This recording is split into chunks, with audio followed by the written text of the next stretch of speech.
Yeah. Good evening, everybody. I never get that. That's you're in a room full of students. We're going to call our meeting to order tonight 2023-0511 SP. It's Thursday, May 11th. It's our 5:30 student award ceremony. I'd remind everyone to please speak in the microphone. Mr. Kavanaugh, our city clerk, are you recording? Are we live?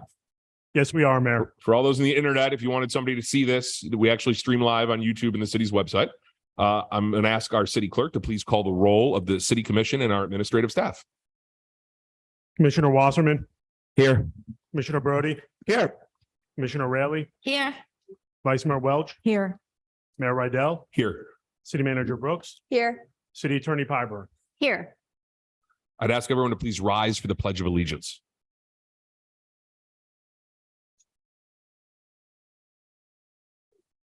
Pledge allegiance to the flag of the United States of America and to the republic for which it stands, one nation, under God, indivisible, with liberty and justice.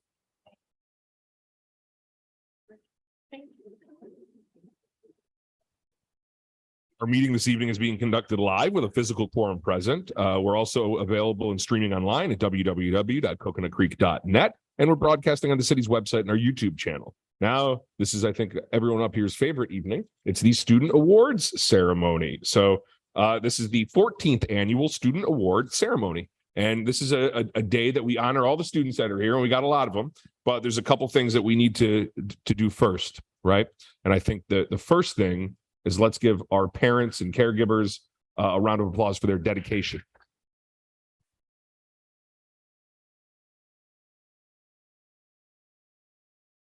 And also, as you know, as a parent myself, we send our kids to school every day, and there's some very important people there. And I see a lot of teachers in the audience. I see some principals in the audience. So let's give our teachers a round of applause.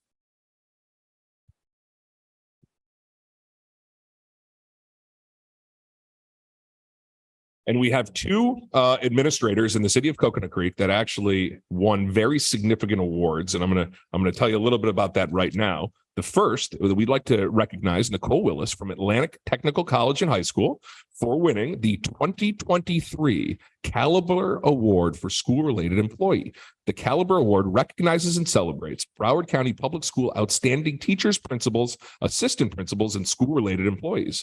Nicole Willis has served as the career advisor at ATC for 16 years, where her dedication to her students, alumni, and school and community go beyond the requirements of her role. Let's congratulate Nicole. Right there. All right. And I got a little preview of that. I think we all got a little preview of this at lunch brunch earlier last week. We would also like to recognize Dr. Roll. Where is she? Is she not here yet? Oh, because she's not here yet. But Dr. Roll, the Vice Provost of Academic Affairs at Broward College. Dr. Roll couldn't be with us this evening, but we're going to congratulate her and her team at Broward College for being named a finalist for this year's Aspen Prize for Excellence. The Aspen Prize is awarded every 2 years and recognizing outstanding institutions selected from a pool of more than 1,000 community colleges nationwide. And Broward College is in the top 10 of the entire nation. So round of applause for that.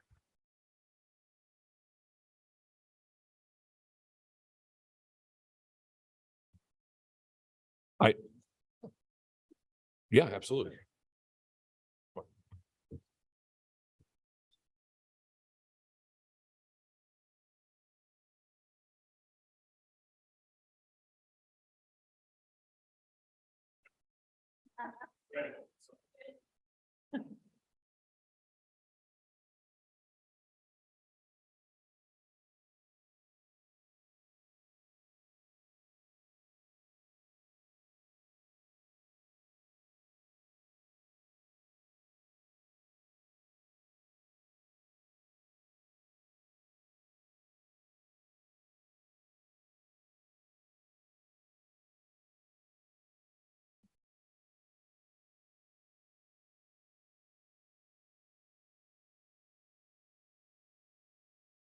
All right, before I turn the program over, I got a message from our county commissioner who wanted to be here this evening.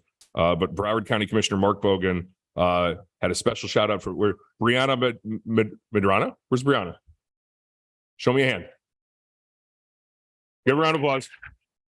And I think, Brianna, I think Commissioner Mark Hogan couldn't be here this evening, but he has something special for you.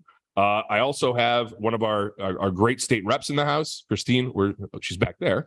We have State Representative Christine Hanchowski. And just so everyone's aware, you're going to be getting a letter of recognition for all the winners this evening. And I'd like to invite Christine. Christine, do you want to say a couple words, or you just want to just wave from the back? Absolutely, please. You diligently fight for our kids in Tallahassee, so we welcome you to the podium to say a few words to all of our award winners this evening. Turn this way, so I'm not like having my back. Hi, everybody. I'm Christine, your state rep, and I just want to say congratulations. Congratulations on being recognized. It's awesome. I do get concerned these days with all the pressures that the kids have on them to perform a certain way. I'm the former mayor of Parkland, and if I could just share with you that when we had, tragedy in our community, nobody asked me what my GPA was. Nobody asked me if or where I went to college. They only asked if they could trust me and if they could count on me. So character is always number one. We are never as amazing as we think we are on our best day, and we're never as bad as we think we may be on our worst day. So just always remember that. Parents, congratulations. It takes a village. This is not an easy thing, being a parent these days. And students, keep up the great work. You should feel really good about it. And Coconut Creek Commission, Mayor, Commissioners, you do so much for the students and the constituents and residents in this community.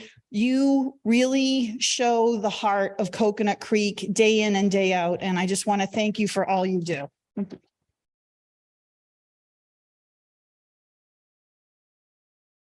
Thank you, Representative Hanchowski. I'm going to turn our program over to our city manager, Karen Brooks. I'm going to ask my colleagues, we could all step down so we get to congratulate each and every winner personally.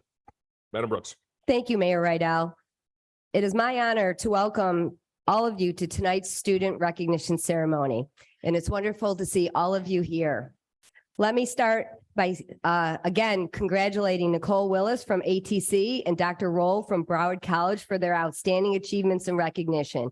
It's a pleasure to have such amazing administrators right here in our Coconut Creek schools. Congratulations to them.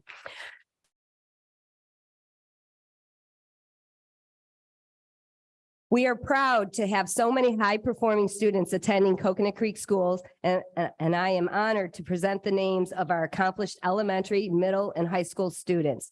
The students that I am about to call were selected by their teachers and administrators as individuals who excelled in academics, leadership, character, and community service.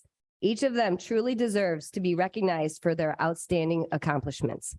When I call your school, if you would please come up to the right side of the stage, my left, over there by Leo, and wait until I call your name to come up to receive your certificate.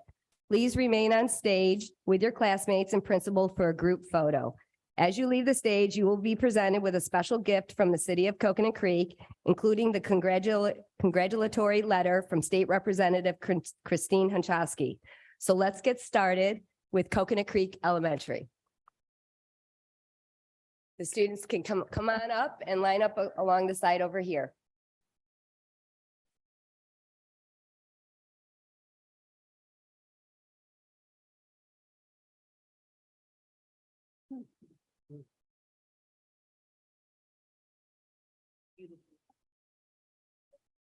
And do we have teacher Marta Van Skyver here as well?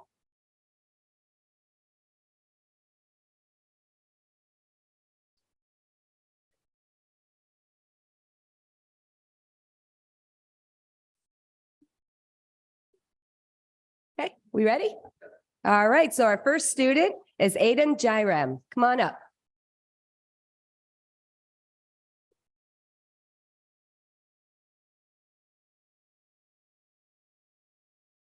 Next, we have Aubrey Lynn May.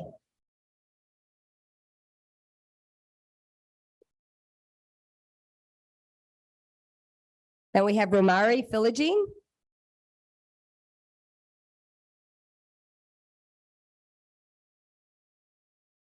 And we have Cody Panicki. Thank you.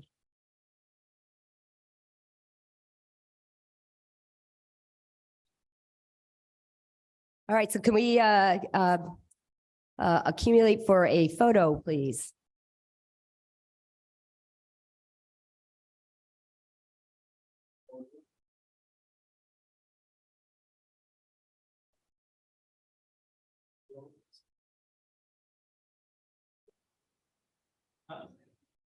Yes, teacher.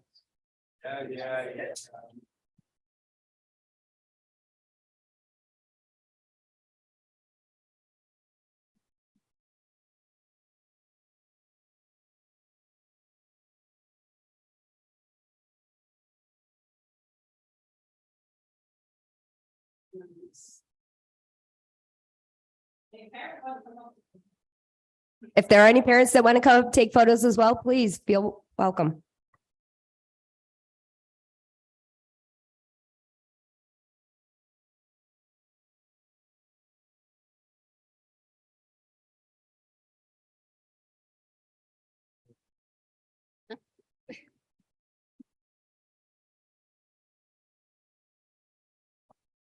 All right. Okay, next we have Tradewinds Elementary School. If Tradewinds Elementary could come up and line up along the window, please. And we have school principal, Mr. Breslaw.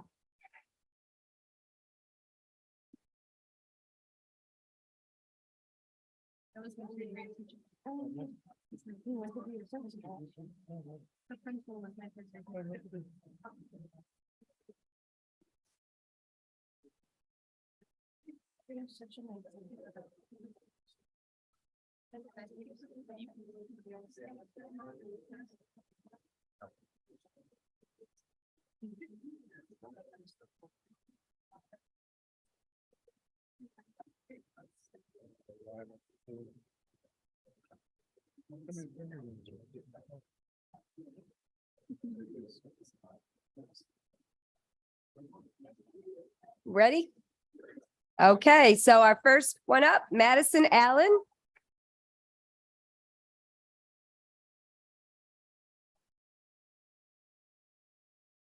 Samuel Gaitan.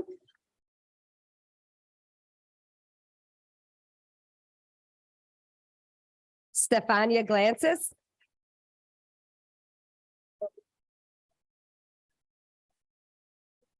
Penny Gomes.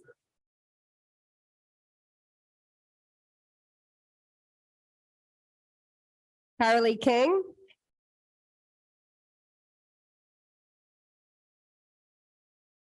Yen Mai.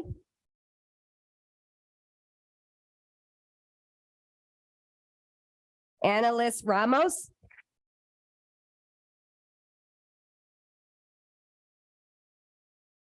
Payson Scott.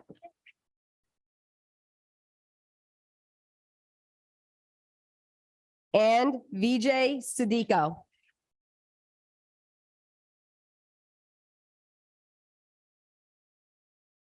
How about a big round of applause for Tradewinds Elementary?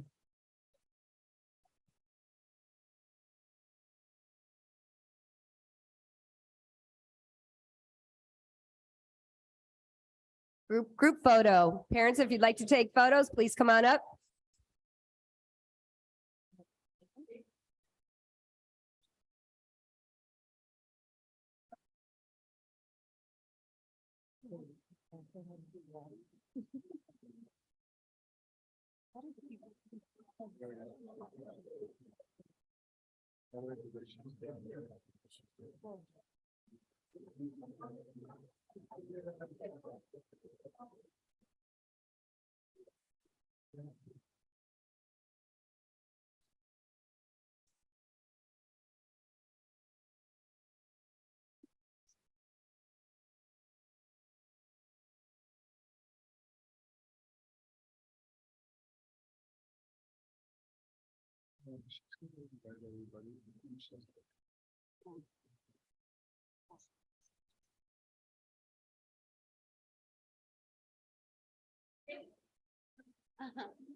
Our next school is going to be Winston Park Elementary. If you could line up along the window, please.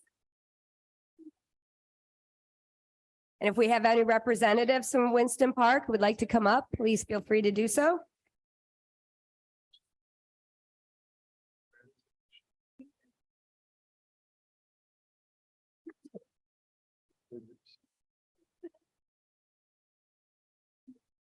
Okay, all right. So we have two that we would like to recognize from Winston Park Elementary. First, we have Gabriella Gyron.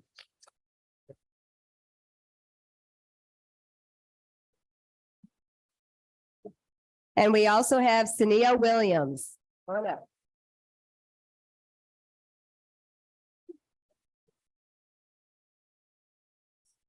Okay, parents, if you'd like to come up and take photos, please feel free.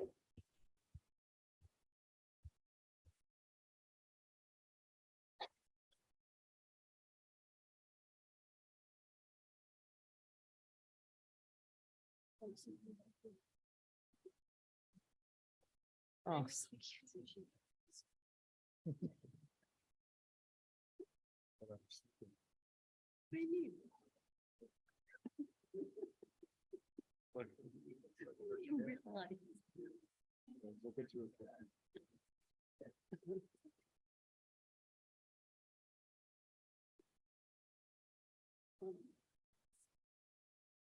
All right, big round of applause.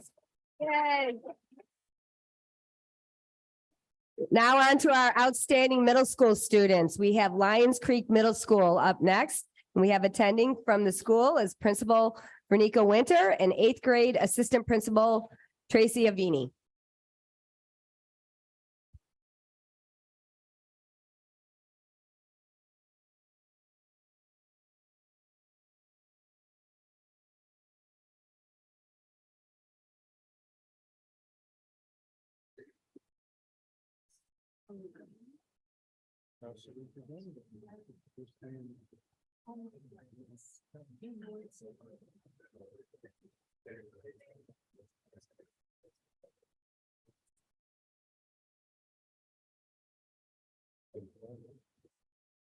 Ready? Okay. First up, we have Abigail Clark.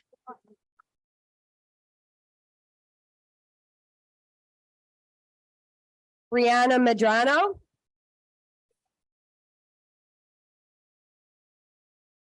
We have Camilla Montiel.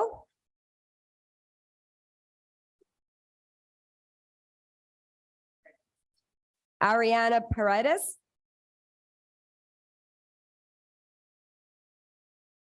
And we have Isabella Posadas. Parents, if you'd like to come up for photos.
Okay, big round of applause for Lions Creek Middle School. And next up, we are also recognizing Margate Middle School. The students can come line up against the window. If we have any representatives from Margate Middle, please feel free to come on up.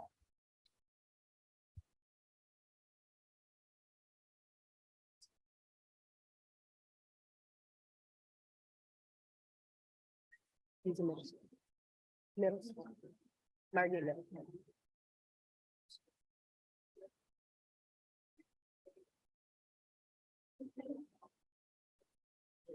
School.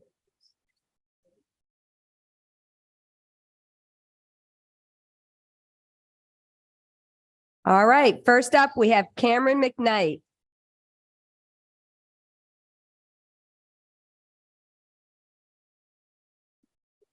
Next, we have Dominic Santana.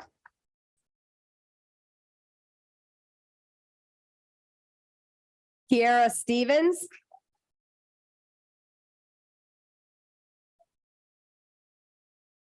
Ariana Sullivan.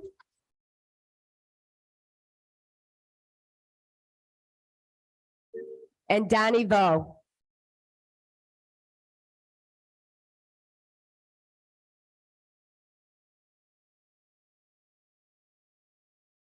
All right, parents would like to come up to take photos.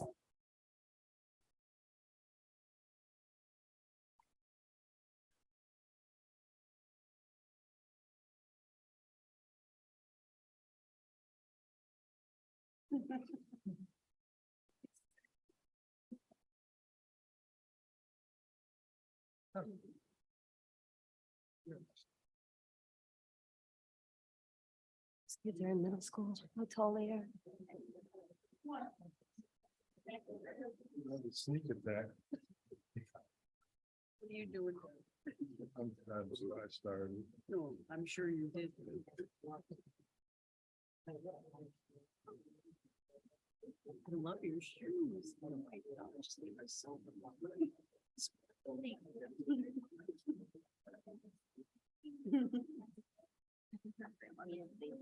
Grandma, oh yeah, she's got the taste, especially in shoes. All right, round of applause. Thank you. So now we're going to move on to the high schools. In the past, we have given our high school students portfolios as a gift from the city. However, I'm excited to share that as part of the city's commitment to sustainability, each student instead will receive a reusable smart notebook. So let's get started with Atlantic Technical High School. The students could come up and line up along the window, please. So for each of the high school students, I'm going to give a little bit more of their achievements on each student. So.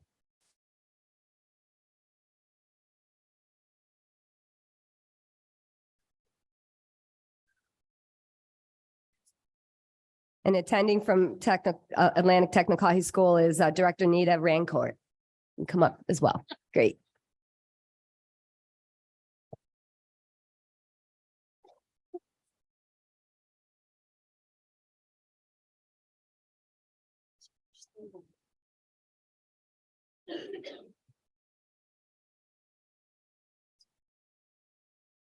Okay, so our first student is Alexis Bujam. Alexis is a member of the National Honor Society. She's the class of 2023 president, winner of the FTX Charity Hackathon winner and Billy Michael Leadership Award, and she will be attending University of Central Florida. Let's give her a round.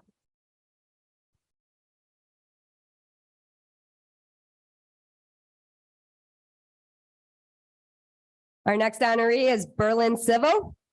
Berlin's president of Women of Tomorrow, serves as a Brace Cadet Ambassador, winner of the 2020 Congressional App Award, winner of the 2022 and 2023 History Brain Bowl winner, and she will be attending University of Central Florida.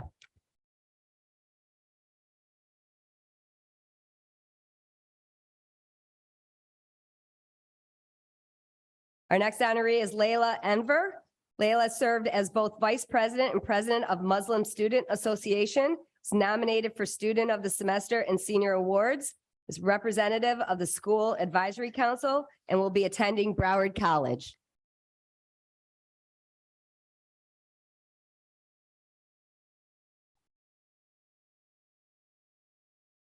And our last student here is Tyler Soberam.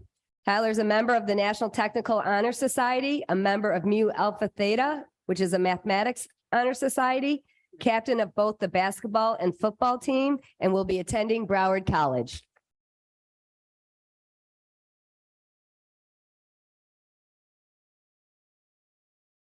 So let's give a big round of applause to Atlantic Technical High School.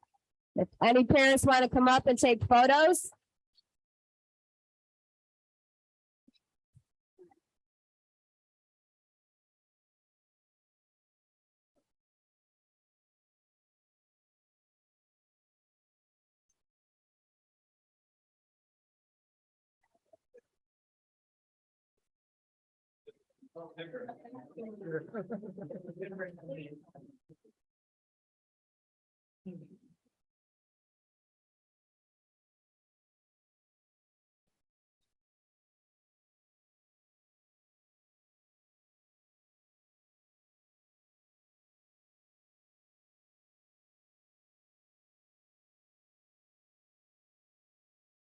Our next school is Coconut Creek High School.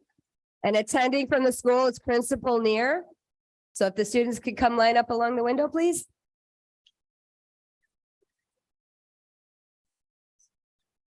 Okay, and we have Assistant Principal Hoffman as well, or instead.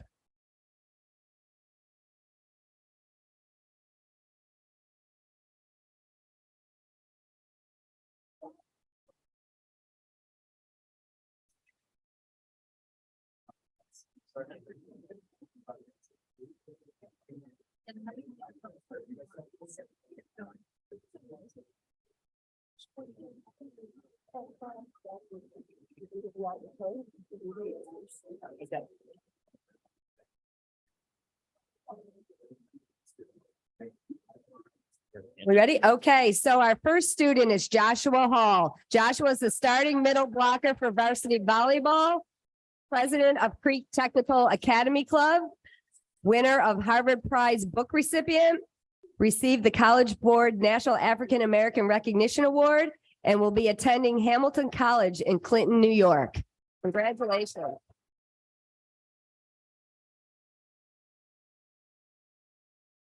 Our next student is Ruth Medelis. She was cheer captain, a member of the National Honor Society, a member of Student Government Association, awarded most outstanding senior from the Exchange Club, and will be attending Broward College.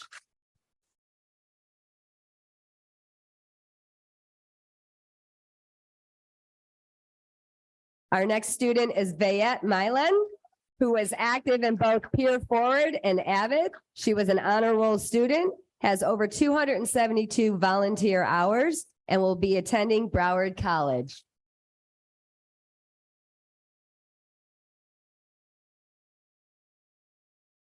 And our next student is Noah Stairs. Noah was Student of the Month in January 2023, participated in the Broward STA competition and received third place in Trebuchet and first place in CO2 dragster shell. I don't know what that is, but it sounds complicated and well deserving. All right. No, not done. Hold on. He was also awarded the Bright Future Scholarship, has 333 volunteer hours, and will be attending Florida Polytechnic University. Congratulations, Noah. And our final student is Renell Thomas Morgan. Renell is the soccer team captain in 2023 Soccer All-Star, received the 2023 BCAA Scholar Athlete Award, and was treasurer of the Mentoring Tomorrow's Leaders, and will be attending Florida International University.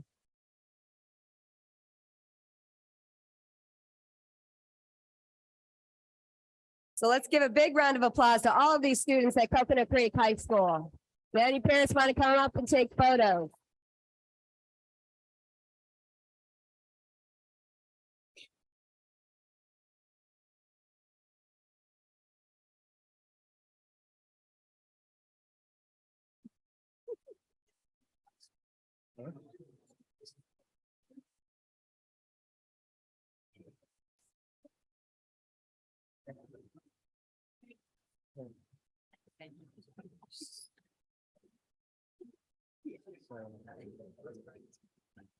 Thanks.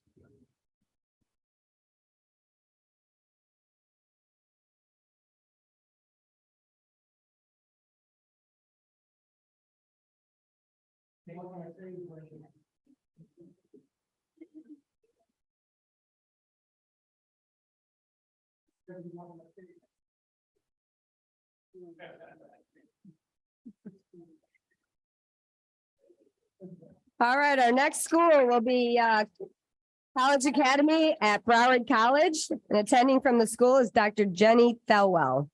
So if the College Academy students could come up, please.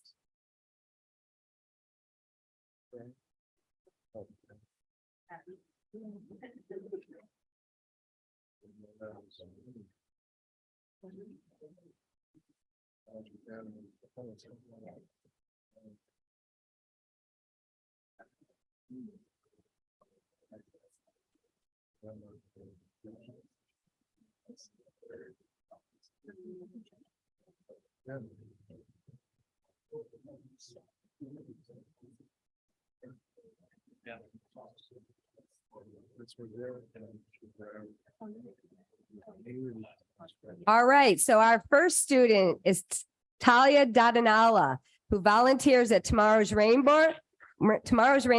She's a member of the Monarch Society, a school mentoring program, received both Dean's List and President's List recognition, and graduated with her associate's degree on Tuesday.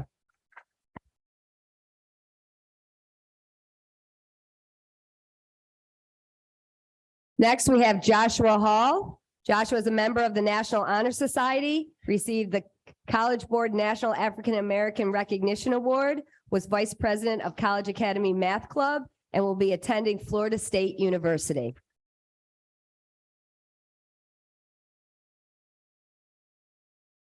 Next, we have Sarah LaRussell. Sarah was founded and headed Monarch Society Mentoring Program, was a member of the yearbook staff, including acting ad editor and head of design, was president of Health Occupation Students of America, volunteered as social media manager of Saving Sage Animal Rescue Society, and will be attending Florida State University as well.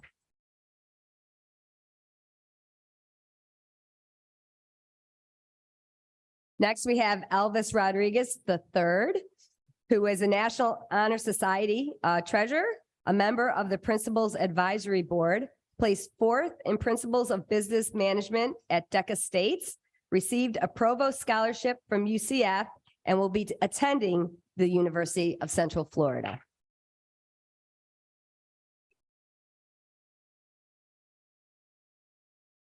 And last but certainly not least is Ashley Velasquez. She was vice president of the National Honor Society, staff writer for Broward College's newspaper, The Observer. She received Phi Theta Kappa Honor Society recognition and will be attending Colgate University.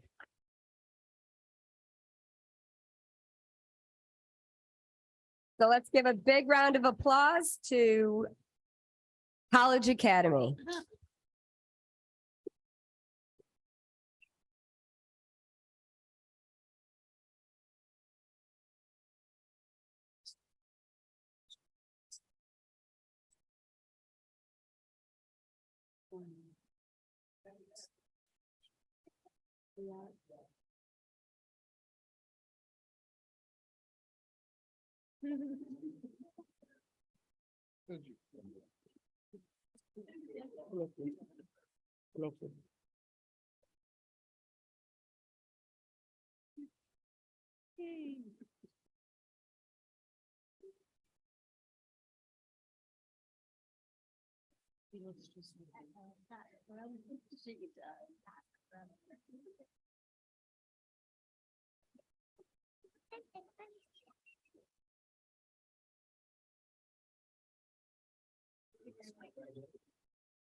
That was at College Academy.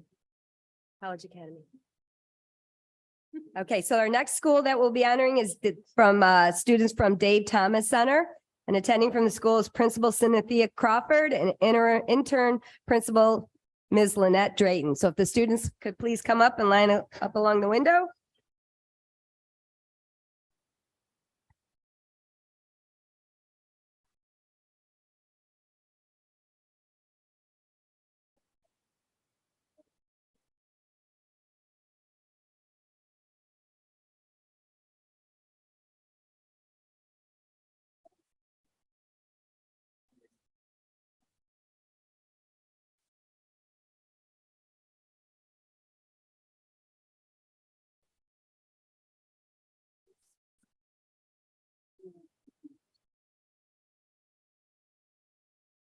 Okay, so our first student is Zachariah Butler. In addition to his academic achievements, Zachariah volunteers with his Little League football at Packer Rattlers, and he is applying to FAU and has a bright future ahead of him.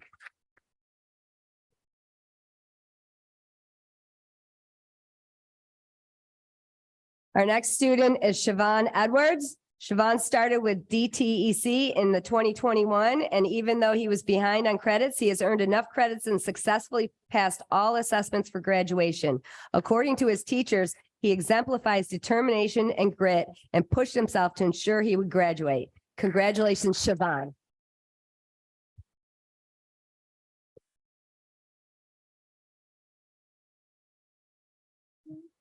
Our next student is Caitlin Israel. Caitlin is a graduating parent enrolled at Charles Drew Family Resource Center. She is hardworking and dedicated and has taken academically rigorous courses, including ACE Cambridge and AP and honors classes. She has completed 45 hours of community service, and her weighted GPA is 4.28. Congratulations.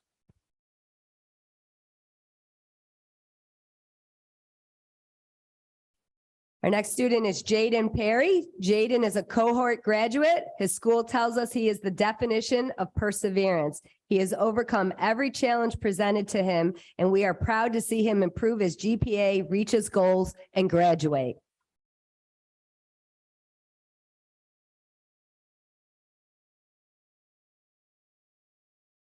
And our final student from here is Emmanuel Raymond. Emmanuel earned his last credit in December, but chooses to come back to DTEC and volunteer in the office every day. So far, he has earned 378 volunteer hours. He is considering his options, but we know whatever he chooses, he has a bright future ahead of him. A big round of applause to all of the students from the Dave Thomas Education Center.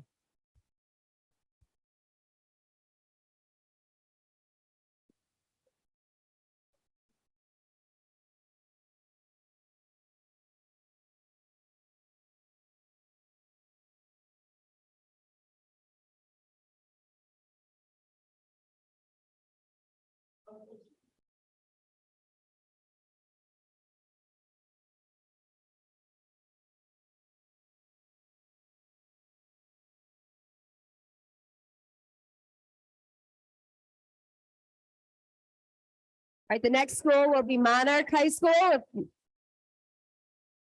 And Principal James Cecil is here. If you could come on up, and if the students can line up along the window, that would be great.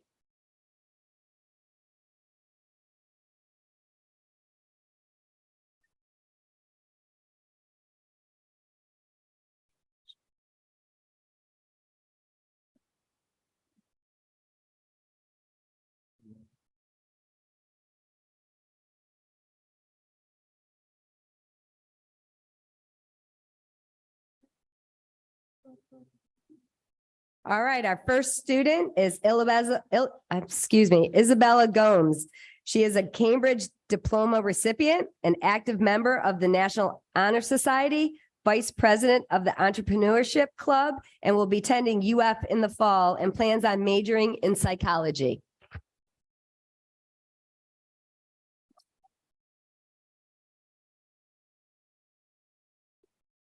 Our next student is Ava Martinez. Ava is a member of the National Honor Society, a member of the Spanish Honor Society, co-captain of the varsity swim team, and will be attending Florida Atlantic University.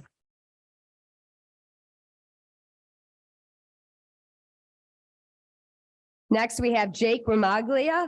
He is a Cambridge diploma recipient, treasurer of the National Honor Society, has been a 2-year varsity letterman for baseball, and will be going to the University of Florida in the fall and plans on majoring in biomedical engineering.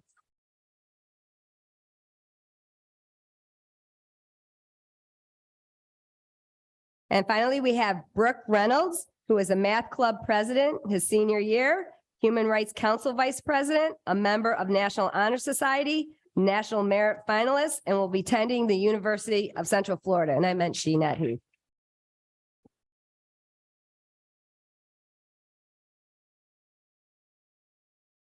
How about a big round of applause for Monarch High School.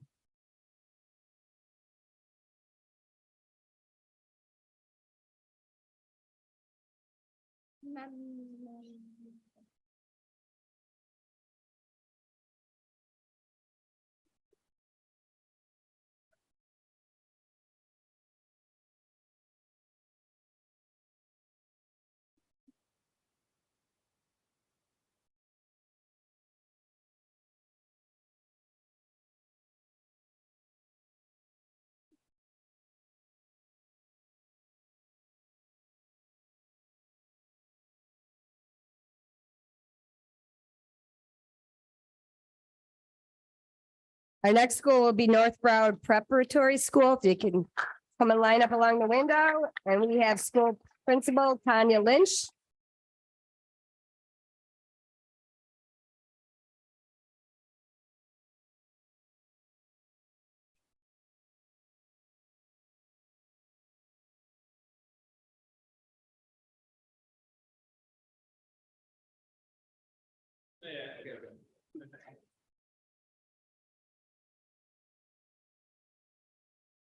All right, our first student is Samantha Bernstein. Samantha has been president for 2 years of the concert choir. She's a member of the National Honor Society, 2022 AP Scholar with honors, and will be attending the University of Florida.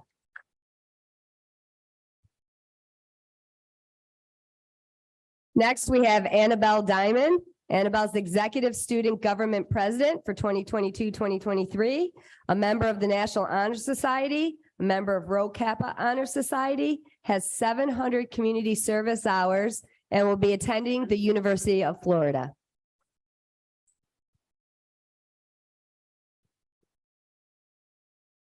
Our next student is Richard Hanna. Richard is an academic excellence in physics and chemistry, outstanding achievement in jazz music, winning most improved player, national merit commendation, an AP scholar with distinction, and will also be attending the University of Florida, but in the Honors College.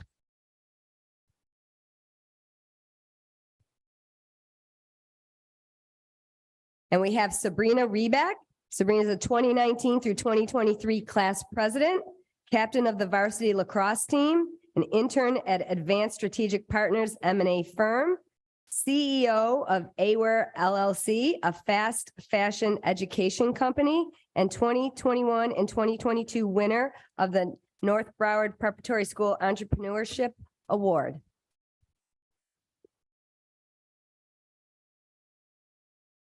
Let's give a big round of applause to all of the students from North Broward Prep.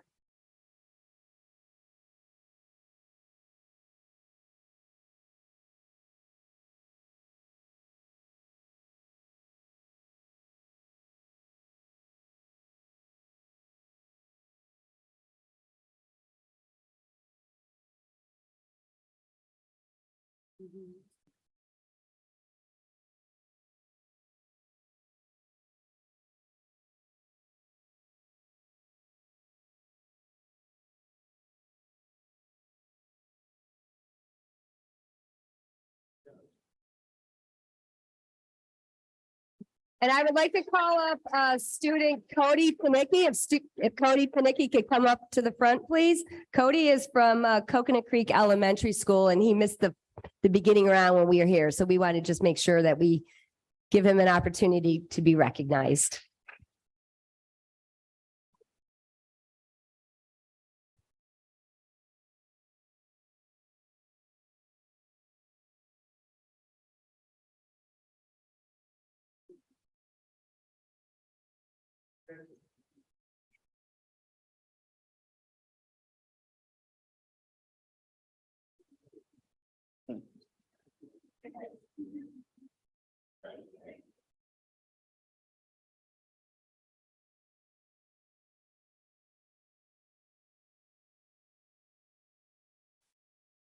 I want to thank you all for taking the time to join us here tonight at City Hall to honor these amazing students. On behalf of the entire city, we wish all of the students a wonderful and successful future.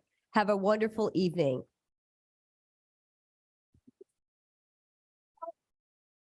Oh, hold up, I have one more.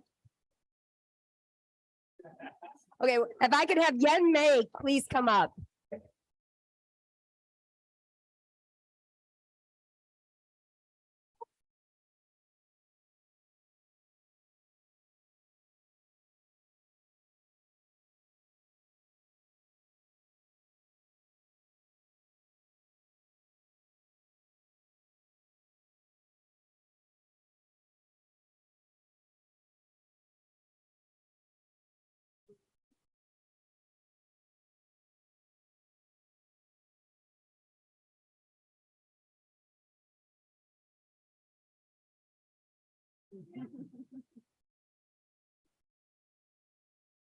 All right, thank you all. Thanks for being here.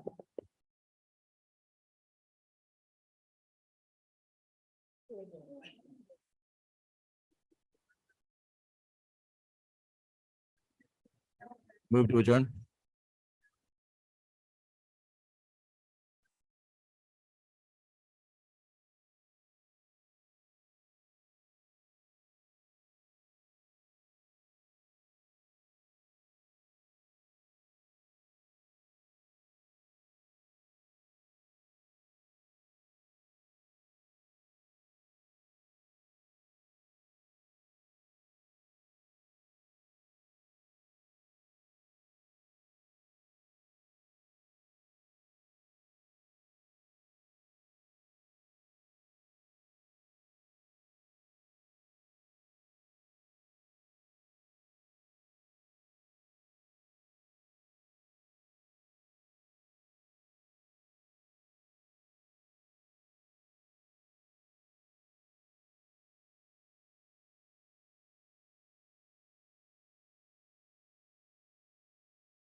Sorry, Mr. Kavanaugh.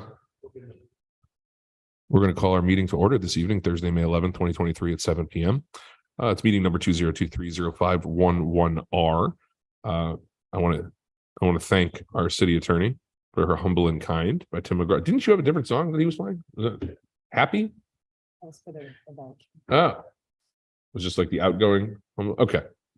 Madam Brooks, you will pick for the May 25th, 2023 commission meeting.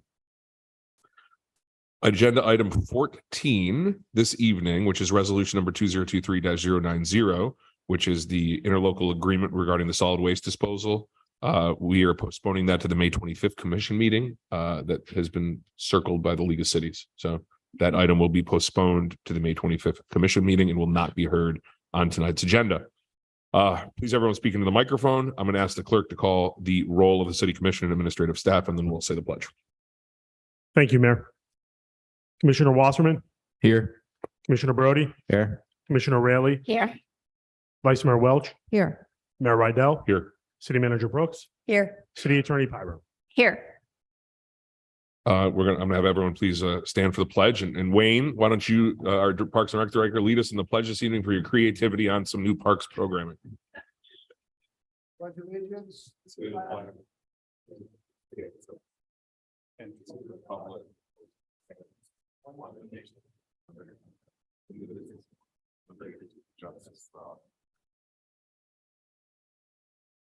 This meeting is being conducted live with a physical quorum present. We do have procedures regarding public comment. Madam City Attorney, could you please explain the city's public comment procedures?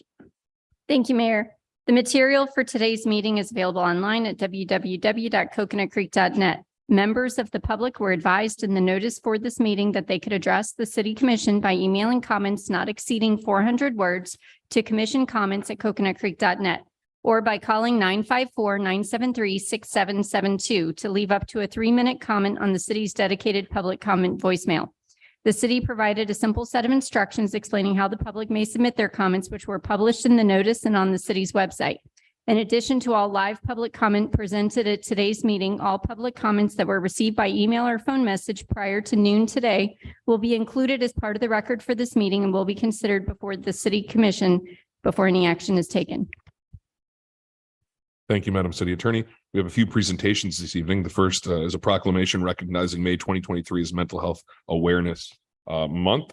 I believe we have Joseph Mustafa. Joseph? See you over there. I'm going to read it to you. I'm going to present it to you. I'd love to present you the proclamation after I'm done reading. And obviously, the city of Coconut Creek, we're blessed usually to have the NAMI Walk in our city. So it's an organization I know we all support. Whereas good mental health is critical to the well-being of our families, communities, schools, and businesses. And whereas the depth of the mental health crisis for adults and children is staggering. With 1 in 5 adults experiencing mental illness in any given year, half of all mental illnesses beginning by age 14 and 75% of all mental illnesses beginning by age of 24. And whereas mental illnesses are medical illnesses, which are common and treatable, and earlier treatment means better outcomes. And whereas good health care includes mental health care, which must be accessible to all people, regardless of race, gender, age, sexual orientation, socioeconomic status, values, and cultural beliefs. It is essential that these factors be considered as part of treatment so that a shared community can be a source of strength. Whereas half of children and adults living with mental illness never receive life-changing treatment due to lack of access to care and stigma. Whereas communities support those with mental illnesses by ensuring accessibility to quality care and appropriate supports. And whereas the National Alliance of Mental Illness, NAMI, Broward County provides support, education, and advocacy to bring awareness, foster better understanding, coping strategies, and positive outcomes for people and their families affected by mental illness. And whereas people with mental illnesses are able to live meaningful lives and make important and valuable contributions, the resilience and recovery of people living with mental diagnoses should be celebrated rather than stigmatized. Excuse me. Whereas NAMI encourages those living with mental illness to seek help and be uplifted by its message. You are not alone. Therefore, be it resolved that the month of May 2023 is Mental Health Awareness Month.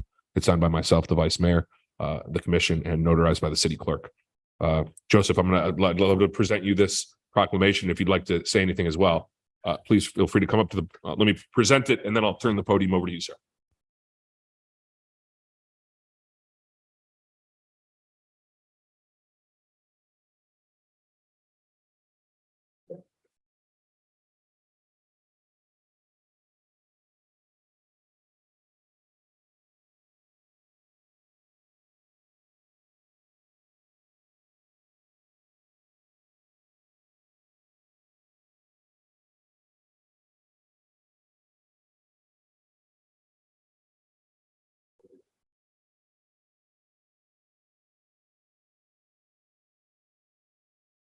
I'd like to say good evening, everyone. And I'd like to take this opportunity to thank the mayor, the city manager, commissioners.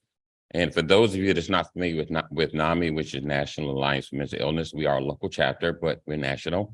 And our goal and mission is to continue to provide services and the best world-class opportunities to help people get into mental wellness.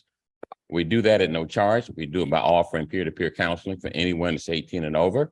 We have a very great relationship with the local police and sheriff's department, which I'm happy to say they have embraced interaction with people that are not committing crimes, but obviously not having a good day in a very positive way. We are very active legislatively in nonpartisan activities to promote funding and continued awareness of mental illness. So on behalf of NAMI, I thank you. Thank you.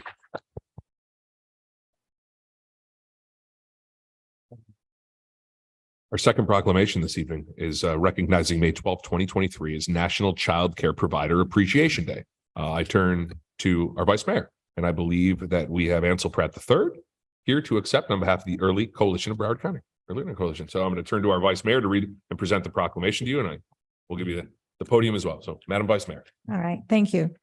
Whereas National Provider Appreciation Day, also known as National Child Care Provider Day, is celebrated on May 12, 2023. And whereas child care providers offer the opportunity for parents who live in our city to work, attend school, or participate in a job training program where their children are in a nurturing environment. And whereas Florida is home to 1.3 million children under the age of 6, and nearly 50,000 children in Broward County attend one of 800 plus early education programs each day in Broward County. And whereas there are 14 child care programs in Coconut Creek, ranging from small and large private businesses, family child care homes, faith-based programs, and public school settings that employ over 100 early learning educators to support working families. And whereas the dedication of early child care educators enabled many child care facilities to remain open at the height of the pandemic, to ensure that the child care services remained available for approximately 3,000 Broward County first responders' children to be served. And whereas high-quality early education experiences give young children the best start in school and life, so families, communities, the state, and the nation can thrive. And whereas the Early Learning Coalition of Broward County's mission is to provide the resources, advocacy, leadership, coordination, and oversight for early care and education from birth to school age, and to support access to school age care to ensure children's success in school. Now, therefore, be it resolved that the City Commission of the City of Coconut Creek, Florida hereby proclaims May 12, 2023 as National Child Care Provider Appreciation Day in the City of Coconut Creek to honor its child care educators' commitment to facilitating high quality care and early learning. And it's signed by the mayor and the vice mayor and the commission and attested by our city clerk. Thank you for what you do. Child care and quality child care makes a difference to each and every parent. Thank you very much. If I may, just want to double check and make sure are there any Coconut Creek Child Care Provider Centers in the building? If so, I'd love to have you come up because this is to really recognize you. Traffic must be crazy, but anyhow. Well, listen, on Not in behalf of Coconut Creek.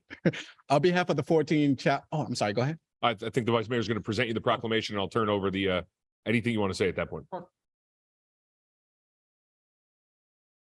And thank you for coming.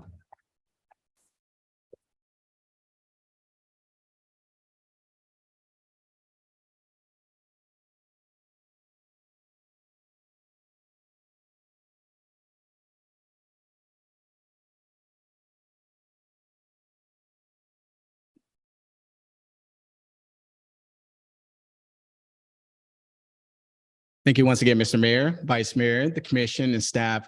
Again, on behalf of the 14 childcare centers in the city of Coconut Creek and the over 100 early learning educators they employ, we thank you all for taking a moment to recognize their work. We often hear from our childcare providers that similar to teachers, it seems like the work that they do is pretty thankless and go unnoticed, but you all taking a moment to recognize them means a lot to them. We do have a childcare appreciation event we're doing next week, so we would definitely make sure we have this on hand and make sure we convey your thoughts with them. So thank you all once again, and looking forward to continue to work with you. Thank you. Thank you.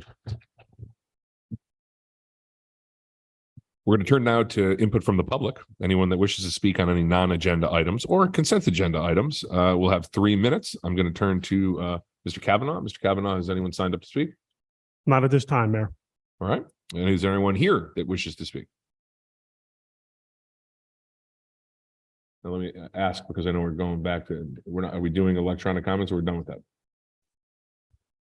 For the commission meetings, we are still accepting electronic comments ahead of time by noon. Okay, so I'll ask that next question. Is there any comments electronically submitted? Not for non-agenda items, no. Perfect. Thank you. You're welcome, Mayor. We're going to go on to. We don't have any consent agenda. It's so exciting. I don't think I've ever seen it not. Have you? It is. I don't think there's ever been there has? Okay. All right. Since I'm digressing. I don't remember there ever not being a consent agenda. Yeah, you're right.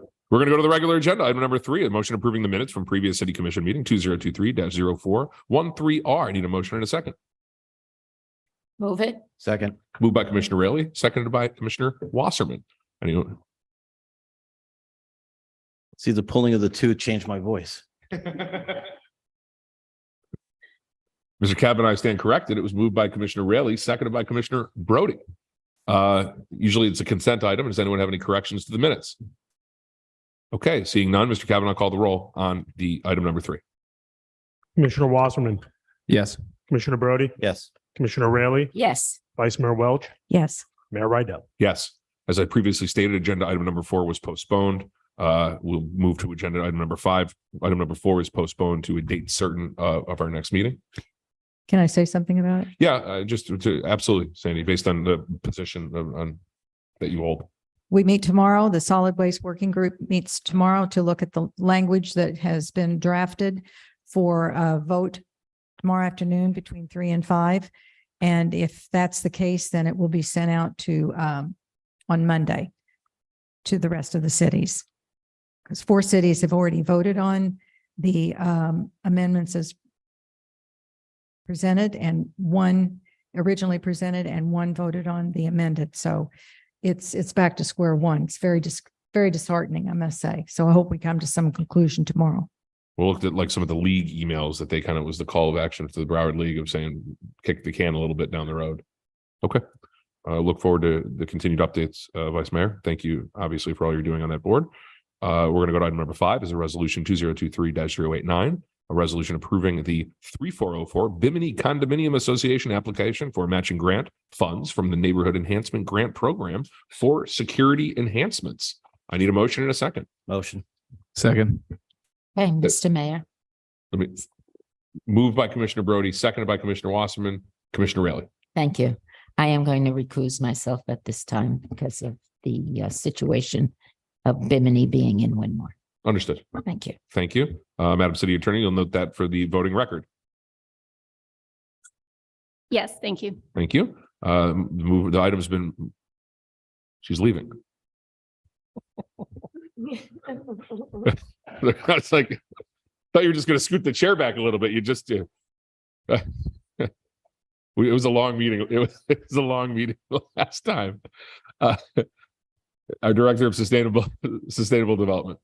Good evening. Yes, this is a resolution approving the Neighborhood Enhancement Grant for Bimini. It is a security enhancement project. It has been reviewed by staff. It is consistent with the program guidelines.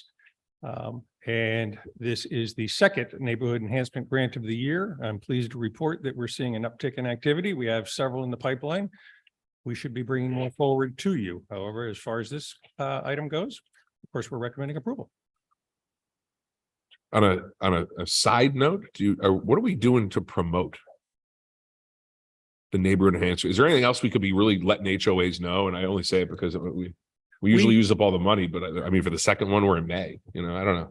We actually are in the process of developing some social media outreach. To do that, we've always done it through the homeowners association meetings. Our code staff goes to those quite frequently. However, we are going to start through social media some campaigns to really promote it. However, again, I will say that we are seeing an uptick in activity all of a sudden very recently. Yeah, or just a thought, and Vice Mayor, I think you want to speak. You want to speak? I did, and I was going to suggest, even if the HOAs allow posting of a sign, that would be something that would help be as a reminder, either if they're gated at entrance or exit gate, or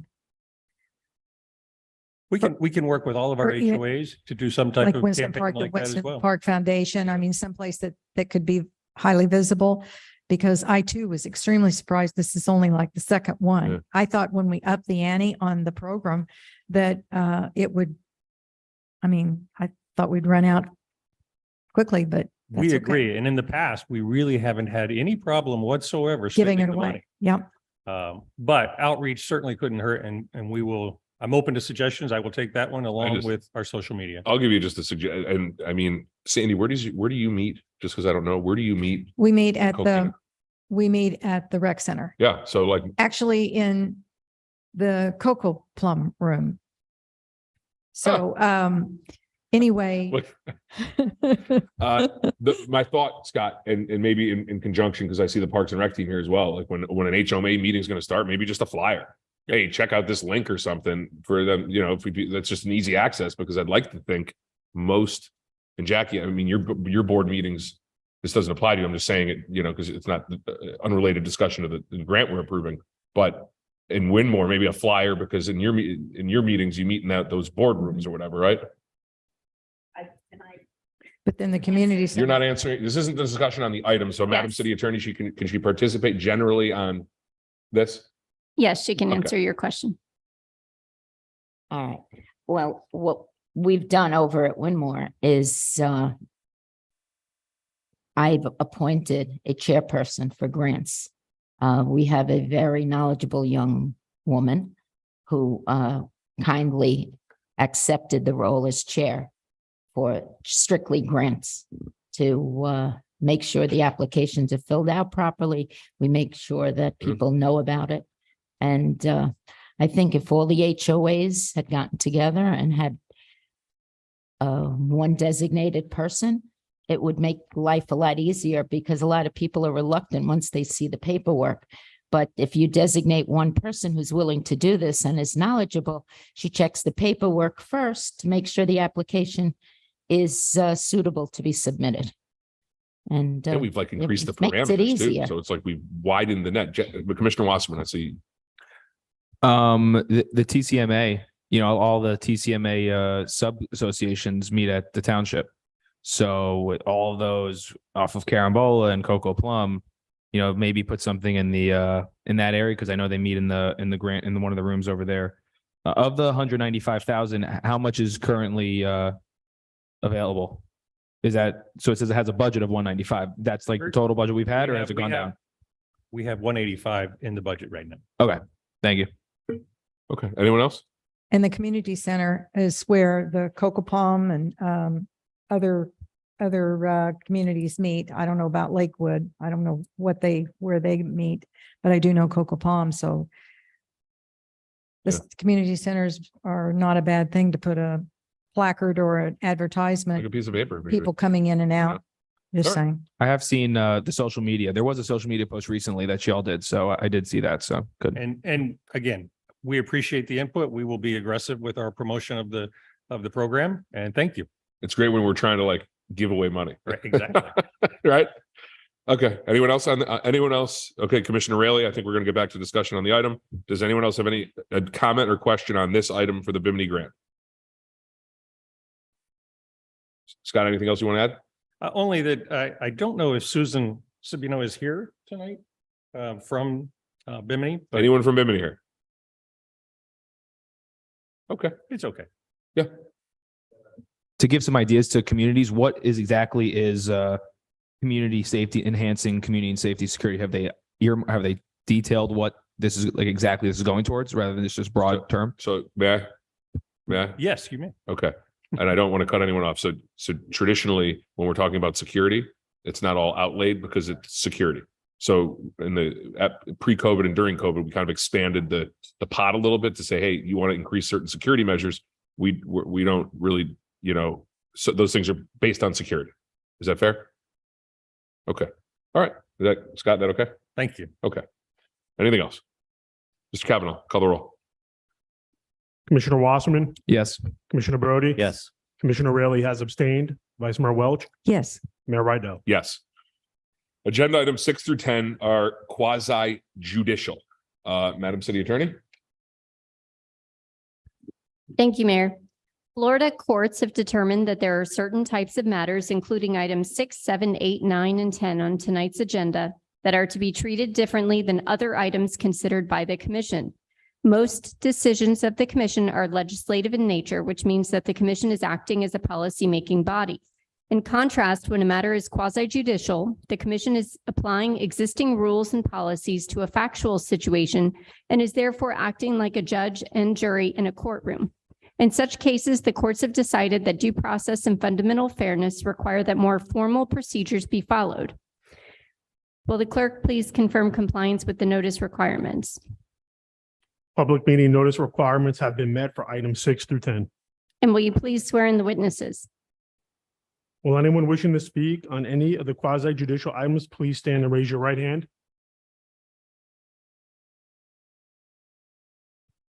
Do you swear or affirm to tell the truth, the whole truth, and nothing but the truth? Thank you. When you come forward to speak, please state your name and address clearly for the record.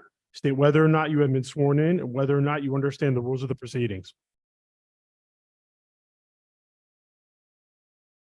Thank you, Mr. Kavanaugh. We're going to now hear items 6 through 10. We're going to hear item 6. If there's no objections from the applicant or staff, we're going to hear 7, 8, 9, and 10. Mr. Dickerson, are you here representing the applicant, I'm assuming? I'm not assuming anything. I know you're here for them, so I apologize. You're here for the applicant. Mr. Dickerson, do you have any objections to hearing 6, 7, 8, 9, 10 together? Good afternoon, Dwayne Dickerson on behalf of the applicant and no objection. Thank you. Mr. Stoudemire, on behalf of staff? No objections. And then briefly, Dwayne, just so I can ask, Terrell, I know we covered it last time. There was like did you find we're cleaning up our quasi judicial procedures for the purposes of public comment. Did you sign the waiver that our city attorney provided in regarding comments if they're read into the record? Yes, sir. We did sign the waiver prior to first reading and we're comfortable with that being consistent for second reading. Just wanted that to be on the record. Yes, sir. I'm going to turn to our city attorney, Mr. Dickerson. We got a little reading to do. So if you want to just grab a seat briefly. I'm going to ask our city attorney to read ordinance 2023-006, ordinance 2023-005, ordinance 2023-007, ordinance 2023-008. And I'm going to turn to you, Madam City Attorney, and then I'll read the resolution and then we'll move forward. We're going to have to call each one at a time. So move second. All right. Madam City Attorney. Thank you, Mayor. First, item number 6 is ordinance number 2023-006, an ordinance of the City Commission of the City of Coconut Creek, Florida, approving the rezoning request made by HAMSA Hand Holdings LLC to amend the existing Hale PCD Planned Commerce District to revise development standards in the list of permitted and special land uses in order to construct a grocery store, self-storage facility, and fast food coffee shop with drive-through for the property generally located at 4808 through 4888 Coconut Creek Parkway, 1019 Lyons Road and 1049 Lyons Road, generally described in Exhibit A, attached hereto and made a part hereof, providing for findings, providing for conflicts, providing for severability, and providing an effective date. Now, item 7 is ordinance number 2023-005, an ordinance of the City Commission of the City of Coconut Creek, Florida, amending the city's code of ordinances by amending Chapter 13 Land Development Code, Article 3, Zoning Regulations, Division 8, Master Business List, to create Section 13-624, Master Business List Planned Commerce District, and adopt a list of permitted and special land uses for the Hale Planned Commerce District, generally located at the southwest corner of Coconut Creek Parkway and Lyons Road in the city of Coconut Creek, providing for conflicts, providing for severability, providing for codification, and providing an effective date. Item number 8 is ordinance number 2023-007, an ordinance of the City Commission of the City of Coconut Creek, Florida, approving the special land use application submitted by HAMSA Hand Holdings LLC to allow a self-storage facility generally located at the southwest corner of Coconut Creek Parkway and Lyons Road, as legally described in Exhibit A attached hereto and made a part hereof, providing for findings, providing for conditions of approval, providing for violations, providing for conflicts, providing for severability, and providing an effective date. And Item number 9 is ordinance number 2023-008, an ordinance of the City Commission of the City of Coconut Creek, Florida, approving the special land use application submitted by Hamsa Hand Holdings LLC to permit a drive-through for a Cali Coffee restaurant for the property generally located at the southwest corner of Coconut Creek Parkway and Lyons Road, is legally described in Exhibit A attached hereto and made a part hereof, providing for findings, providing for conditions of approval, providing for violations, providing for conflicts, providing for severability, and providing an effective date. Hang on, let me read the reso. And we're gonna go, the resolution is 2023-070, resolution approving the site plan request of Hamsa Hand Holdings LLC for the property generally located at the southwest corner of Coconut Creek Parkway and Lyons Road, legally described in Exhibit A attached here to and made part of the record. It is a public hearing, and this is the one we rolled to today to do it all together. So I'm gonna go down the line. I need a motion and a second because we're doing it all together. So I need a motion and a second for item 6. Move it. Second. Moved by the Vice Mayor, seconded by Commissioner Brody. I need a motion and a second for 7. Move it. Second. Moved by Vice Mayor Welch, seconded by Commissioner Brody. I need a motion and I need someone to move and second item number 8. So moved. Second. Tricking me today. Commissioner Rayleigh and Commissioner Wasserman. A motion and a second for item number 9. Move it. Second. Moved by Commissioner Brody, seconded by Commissioner Wasserman. I need a motion and a second for item 10. Move it. Second. Oh, we're not going. No, we tabled this to tonight. So moved by Brody, seconded by Wasserman. Mr. Kavanaugh, I got it. Yes, I do, Mayor. Thank you. Madam City Attorney. Are there any disclosures for items 6, 7, 8, 9, or 10 since the first reading of these items? I had a conversation with Dwayne Dickerson this morning. Mr. Brody. Yes, I also have to correct the record. I had a phone call before the last meeting. I just didn't realize it was like a 10-second phone call. And I didn't save the number. So when I looked at it, I didn't realize it was Dwayne, but I spoke to him then and I spoke to him again the other day for about a minute and a half. Thank you. Commissioner Rayleigh. Yes, I also had conversation with Mr. Dickerson. Vice Mayor. Ditto. Thank you. And I met with the applicant and their team maybe earlier this week or at the end of last week. I don't remember the exact day. And I actually went and I was at the site for about 2 hours today, wandering, Thank you. assessing. Thank you. Mr. Stoudemire. Yes, good evening. Very briefly, and it's been covered through the reading of the ordinances, but 6, 7, 8, and 9 were all approved on first reading. Of course, they all lead up to agenda item number 10, which is the resolution approving the site plan. The site plan, of course, raised some discussion regarding 2 key points. That was the color of the self-storage building and the transparency of the windows in the self-storage building. So between first and second reading, the applicant has gone back and done some work. They provided some revised elevations for the self-storage facility. They were included in your backup earlier this week. And actually, I believe the applicant has an updated PowerPoint presentation for this evening. Upon review of the elevations, the revised elevations, I think they go a long way towards addressing the color issues that were raised. I would ask that the applicant clarify the transparency of the windows, as the elevations do not lend itself to really answer that question, although they do look better through the elevations. But I would ask that the applicant actually speak to the commission directly about the specifics of the transparency of those windows to satisfy your concerns. That concludes our presentation. And just in regarding the we'll call them the cosmetic changes that were made. Fair? Fair. And then whatever we decide, there doesn't need to be like a motion on any of that. That's in the record and it becomes part of the site plan, right? I would ask that what is decided becomes details of the site plan application, which currently are not. Does that need to be done as a motion? Or is that just part of I would make it as part of a motion, yes. Okay, just wanted to understand on the level. All right, Mr. Stoudemire, thank you for your presentation. Mr. Dickerson, I'm going to turn to the applicant. Floor is yours, and I would just ask you to highlight for the commission the changes from presentation 1 to 2, please, sir.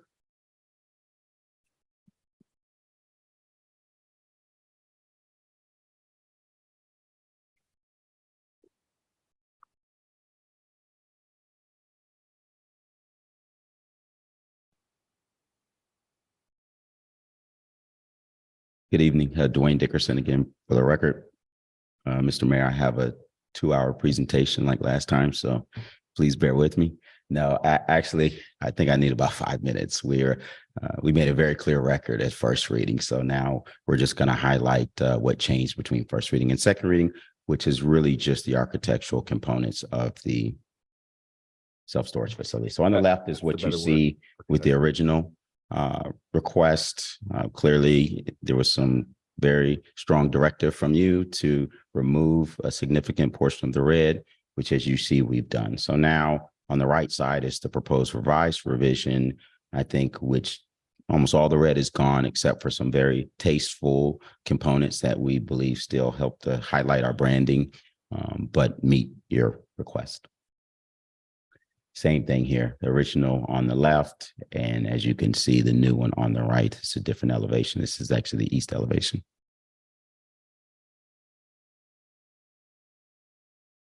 And then this is kind of 2 elevations of the new proposal. And same.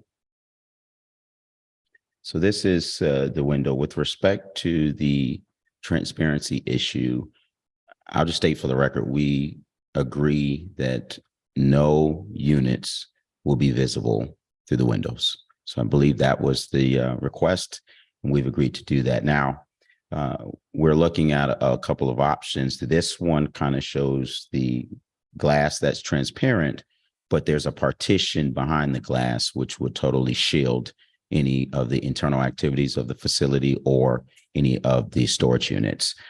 There's also an option, I believe, that we would agree to, which would be the tinting of the glass so that the glass is not, so that you can't see the inner workings of the facility through the glass.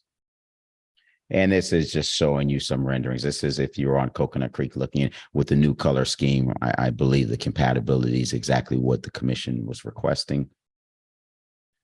And same here, this is if you are Coconut Creek looking south into the property. And on the right is the existing 3-story medical office building. And on the left is the Regions Bank. Same thing, that's the medical office building and the self-storage in the background. Now this is from Lyons Road, this would be looking west into the site. Same thing, you can see that's the Walgreens, and you can see the storage in the background. It's a different perspective as well. This is Lyons Road. So in the foreground, you can see the Sprouts. In the background is the self-storage facility. Sprouts there, same. And to the left is, of course, all the lush landscaping that we talked about last time. This is looking from Lyons into the site, looking west. And then this is, again, if you're on south, looking north into the site from the residential community, significant landscaping to shield the structure. Did you put a goose in that picture? I think there was, yeah, that was the most important piece that I wanted you to take from the rendering was the. Is it an Egyptian? It's not our geese. Yeah, it's sitting there. And so with that, I think we've covered the 2 main issues. 1, the red is significantly reduced, and 2, there will be no visible units through the glass on the storage. So with that, I think it's a good time to pause and take any questions that you have, and hopefully we move forward. Thank you so much. Thank you, Mr. Dickerson. Mr. Steinmeier, do you have any questions of Mr. Dickerson in regarding your clarification you wanted, or did Not you at get the this time. clarification? Not at this time. Okay. Mr. Dickerson, do you have any questions for Mr. Steinmeier? No, sir. All right, at this time, I'm going to open the public hearing. I'm going to open the public hearing in regarding items 6, 7, 8, 9, and 10. If anyone is signed in, I'm going to call you accordingly. You're going to come up to the microphone. You're going to have 3 minutes. Karen is the clock watcher. And then if anyone else wants to speak and isn't signed in, I'm going to give you an opportunity to do that as well. At this time, it looks like before I do live, Mr. Kavanaugh, do you have any comments that were emailed? Yes, Mayor, I have 2 emails that were submitted to be read into the record. All right, please.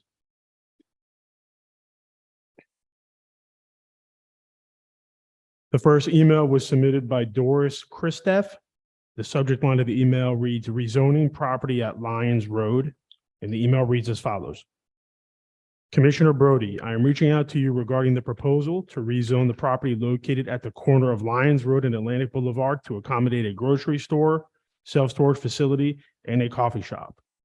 If it is not already too late, I respectfully urge you and the entire Coconut Creek Commission to deny this project. According to the City of Coconut Creek's website, Coconut Creek, the butterfly capital of the world, a well-planned city with a unique environmental consciousness nestled between Miami and Palm Beach. Paving over this rare parcel to make way for warehouse and office space is hardly consistent with that description. Should you and the other commissioner members vote to approve this project, I regret that I cannot in good conscience vote for your reelection. You will have betrayed the citizens who trust you to act to preserve and improve the quality of life we enjoy and expect in our beautiful city of Coconut Creek. The second email was submitted by Jose Marinas. The subject line of the email reads Strata Development Request for Rezoning. And the email reads as follows. As an owner and neighbor in Cocoa Park, I am happy that the area is developing, which will give more value to our properties.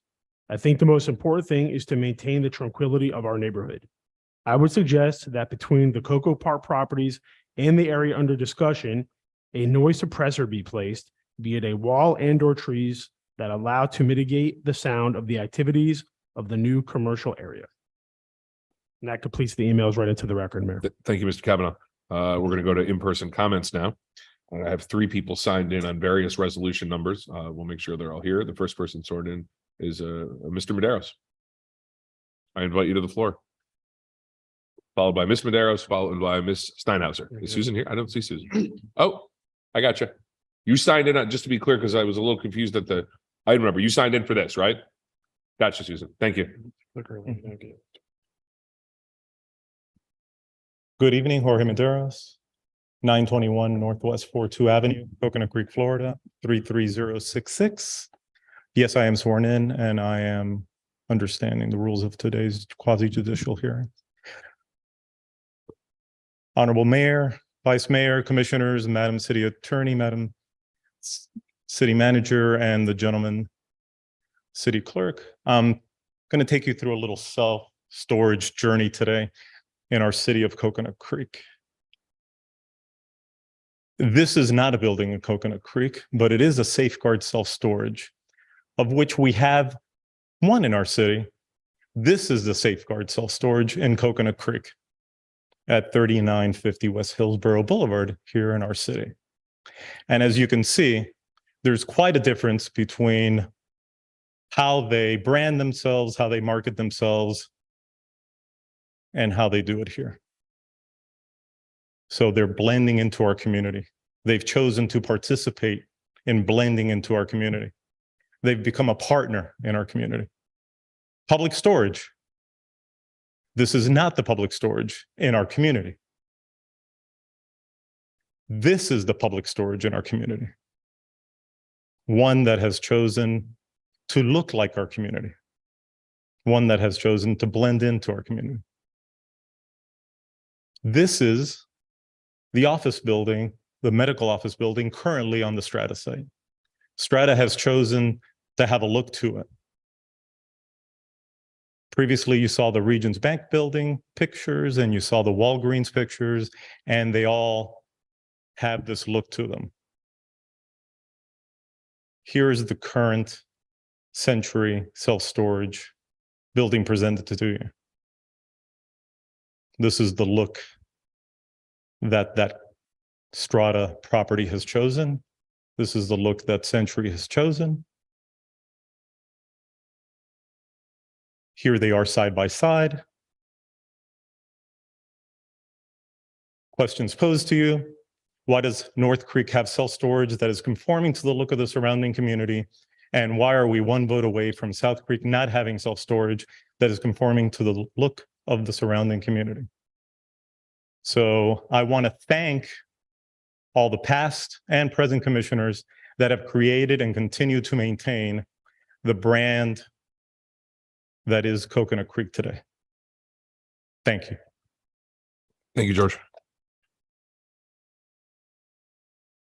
Ms. Maderos? Yes. No, Miss. Yes. She's number 2.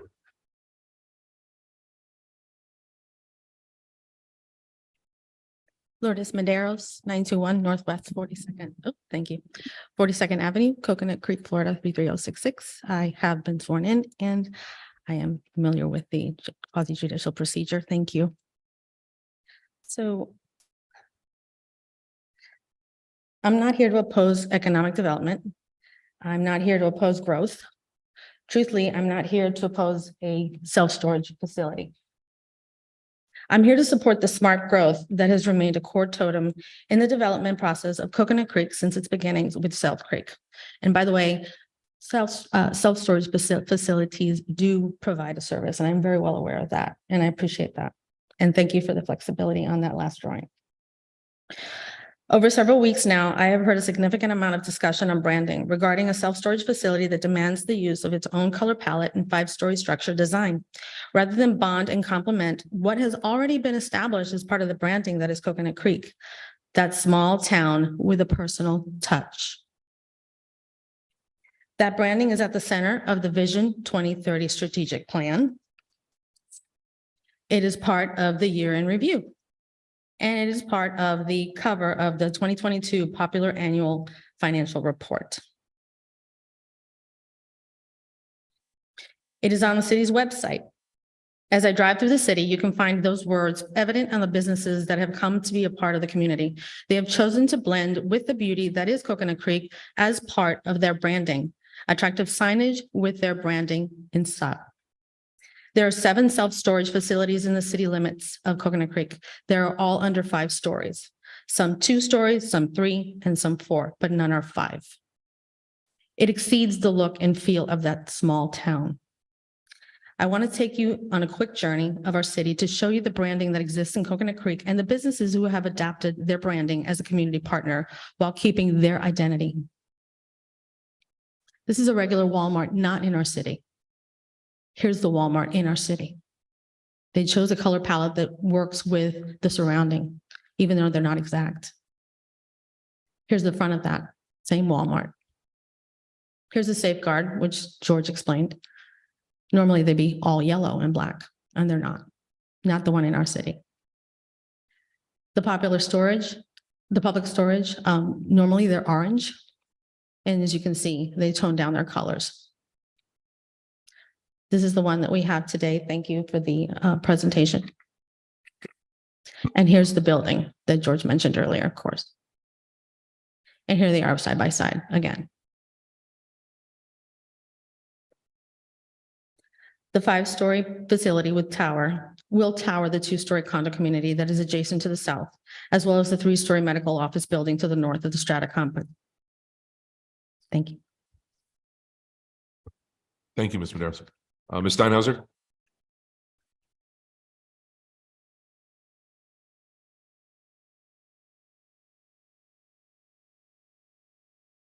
The right height. Susan Steinhauser, 5842 Eagle Cay Circle, Coconut Creek, 33073. I have been sworn in and I understand the proceedings before us. I actually hadn't expected to be here talking about this evening. I had planned on talking about the ILA, but as Vice Mayor Welsh explained, that's been tabled for now. However, I do, as you all know, see every single thing through a climate and environmental lens. And I know that you all do as well. I have woefully not paid attention and I appreciate, by the way, thank you to the Maderos and everybody who has paid attention and weighed in on this. I hope to pay attention more in the future about future development. What I hope is that Mr. Dickerson and Hamzahan anybody related to Cali and anything else will pay attention to the environmental impact of anything that's going on here. I would love for the building to blend in, absolutely. What I noticed was the distinct lack of solar panels. And I understand that we as a city do not yet have an ordinance that I believe I'm still learning. I'm new. I talk a lot, but I'm really learning and trying to share what I learned. I hope that the city will have some sort of an EV readiness ordinance if it's not already on the books, a solar ready ordinance if it's not already on the books, certainly before Tallahassee preempts it. I hope that Mr. Dickerson and his organization will consider putting solar panels there. And what frightens me the most, truthfully, is the Cali drive-through, because we know that we have a solid waste management crisis. This is what the ILA is all about. And having a drive-through with more godforsaken plastic, the thought of that just makes my skin crawl.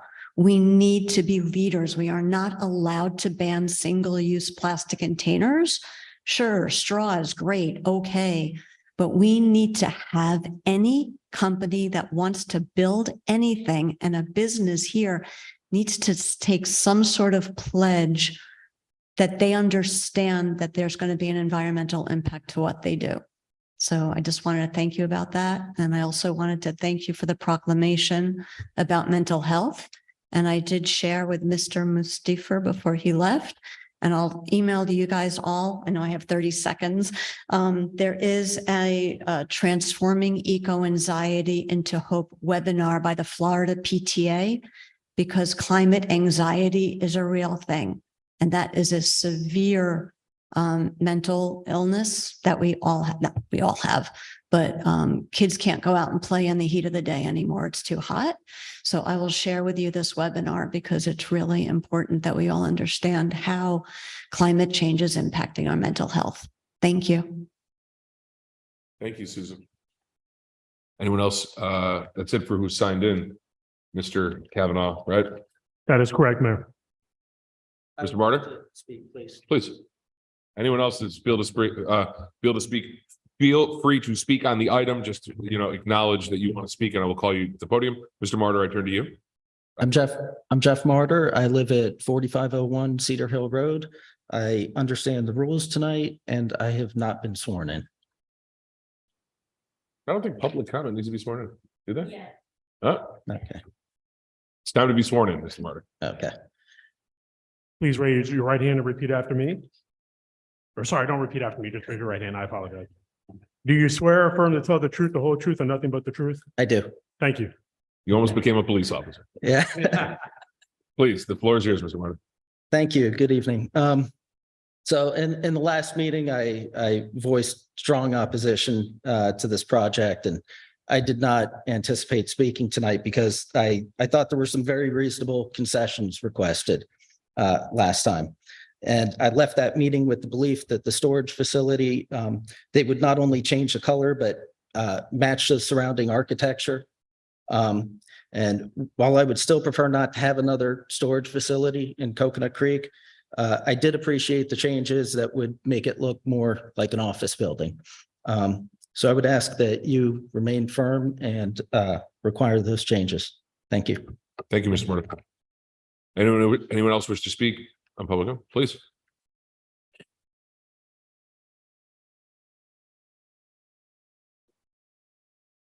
My name is Angelina Medeiros. I also live at 921 Northwest 42nd Avenue. I understand the judicial proceedings, but I have not been sworn in. Mr. Kavanaugh. Please raise your right hand. Do you swear or affirm to tell the truth, the whole truth, and nothing but the truth? I do. Thank you. I am here also on behalf of our community regarding the self-storage facility and its appearance with a focus on the little guys in our community. We stand as the butterfly capital of the world, and the National Wildlife Federation makes it very well known that loud colors like the red that is intended to be used in the storage facility attract butterflies to both mate and pollinate. One of the key purposes that we have chosen to use dull or diminished coloring is to not distract butterflies from mating, pollinating, and proceeding about their already short lives. However, the coloring chosen for this storage facility serves as an obstacle to these already diminishing butterfly populations. I urge you to take this into account as you proceed about this decision, not to think about us as people, but also for the little guys that we stand to represent. Thank you. Thank you. Anyone else? Last chance. Anyone else wish to speak? Seeing none, the public hearing is now closed. Okay, Scott, anything else? Not at this time. Dwayne, anything else? I'm going to turn to the commission. All right. Vice Mayor. I don't think anyone indicated anything down the line yet, so I'm gonna. Well, all right then. Okay. I couldn't garner from the renderings what that partition would be in front of the currently glass windows with view in. And as to the tinting, I'm just going to use this as an example. We have double tinting on the east side of our house, and it's mirrored. But when the lights are on inside, you can still see inside. You just don't see as clear as you didn't have any tinting. So I don't know what kind of tinting, because the lights are going to have to be on inside. I just don't know that that's going to be the answer to obscure the visibility to me. And I don't really know what those partitions are made of, and are they completely blocking out all view? And then on another note, there was a question about the environmental friendly of Cali, and if someone is here to address that later to the person from the public that addressed, because we've already heard a presentation about them for the other proposed location on Hillsborough and Lyons. So I think they are an environmental friendly company at best. But and then I'll just put all my questions out there at one time. And I wanted to make sure that there are no rental trucks for rent at the location.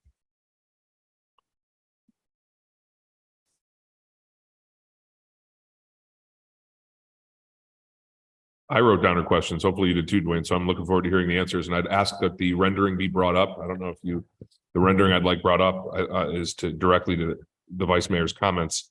The rendering, I didn't have this when I met with you. The picture, the only picture that you have that shows the interior with clear windows and whatever partition is. So just bring that up, please, when you answer the Vice Mayor's questions.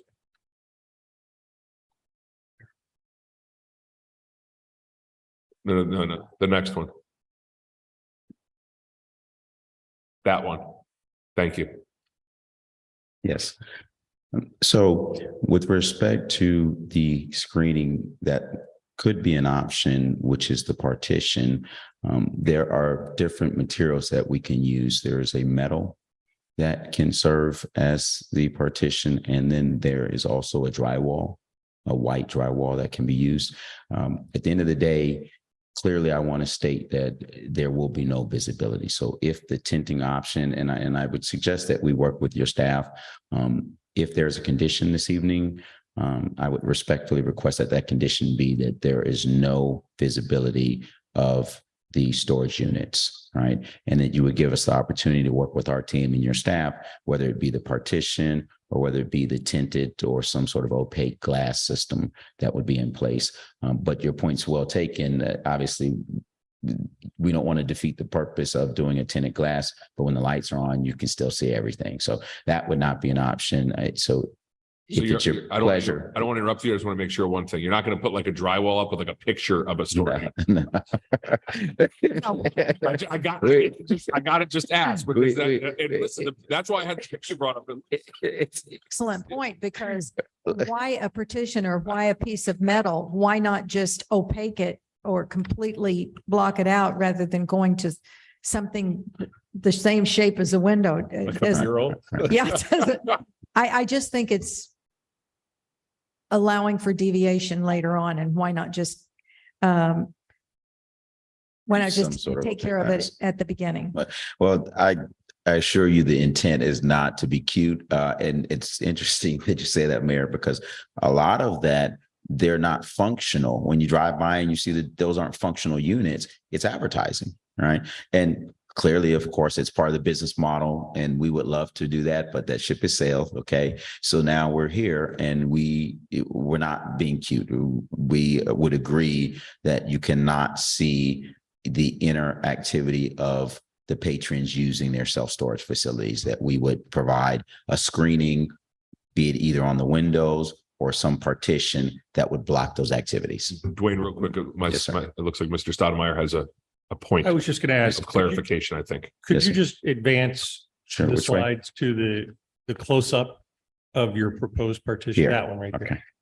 So staff's concern would be that the partition has almost the appearance of using a material that looks like a roll-up door. Mhm.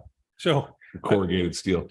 And if it is a corrugated material, and if that is a concern, we could change that to a white drywall. So that's, your point's well taken. And staff also believes that there is the ability to tent and completely screen. And if that is the possibility, that would be our preference, because it gives it more of an office look. And I would remind you, this is a commercial PCD. This isn't an industrial project. This is a commercial mixed use project with a grocery store, with medical office. And the more that it looks like an office building, the more that it fits in. That's our position. Scott, I'm agreeing with you, but I also think that Mr. Dickerson had a valid point of saying, like, maybe not lock you in today on one or the other, but he's committing very clearly to not seeing it. And I trust you guys that you can. We are happy to work with the applicant to resolve this issue. Okay, I just want to make I sure. wanted to make it clear that I thought that slide isn't the solution. I think we could all kind of agree on that.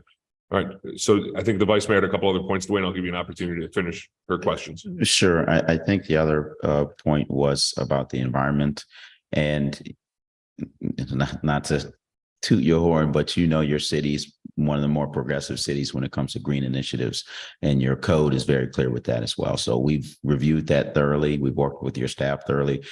We will implement green initiatives as part of the self-storage project. So we're happy about that. And, obviously that's part of our program anyways, but your code requires those initiatives.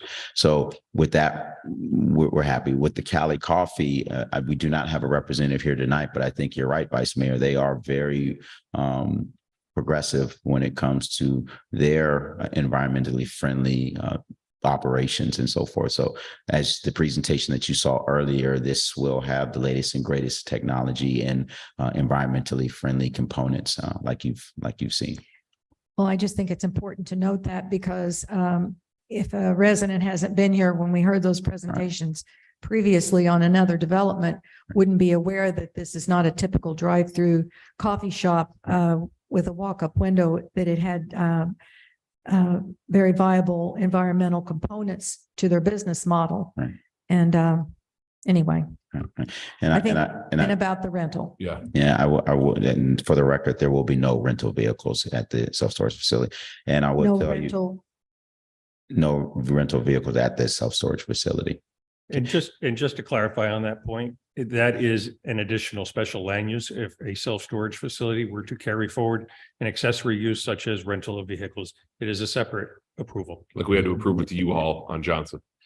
Correct. All right. And we're not asking for that. And as you know, we've had significant community outreach, but as you also know, this is just the beginning. We have still a long way to go. So we'll continue to make ourselves available for those that were not able to participate early on as we move through the project. And so we're excited about that opportunity as well, because I think as those that spoke this evening, if they have the opportunity to hear some of the things that we're doing and that we've done, I think they would feel more comfortable with where we're going, particularly some of the uses that were previously part of this PCD that are no longer part of the PCD. And the fact that this request this evening is about 23% less traffic than what was previously approved, and on and on. So we'll continue to work with the community. We look forward to that. Thank you, Mr. Dickerson. Vice Thank Mayor? you. I appreciate it and I appreciate addressing the palette. Oh, you're welcome. Thank you. I got Commissioner Wassman.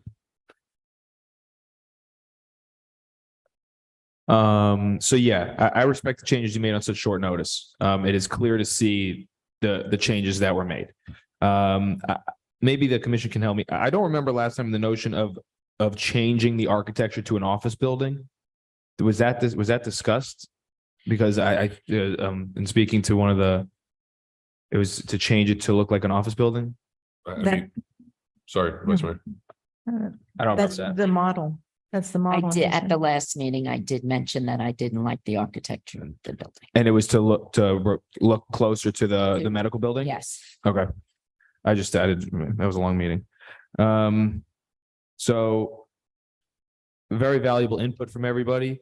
What about vinyl, for those windows, instead of a tint, more of a vinyl window covering, where you can see out, but you can't see in. In terms of that, I think window tint has the light reflection, you can, if there's lights on the inside, you could see in. Right. But I think with vinyl, it's a little different.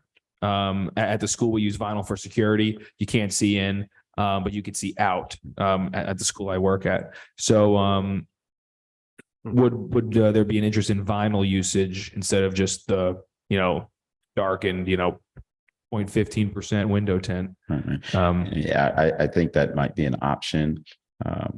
Like was stated, we'll work with your staff to make sure that we meet what I hope the condition would be, that it's not visible from the outside. And we'll work with your staff to make sure that's done appropriately. And of course, with our design team. Dwayne, I want to say thank you. And I'll tell you why it's a thank you. And these are the hard decisions. So you get a lot of people reaching out to you. Oh, I don't want another self-storage. And I get that, but this is a really low impact use.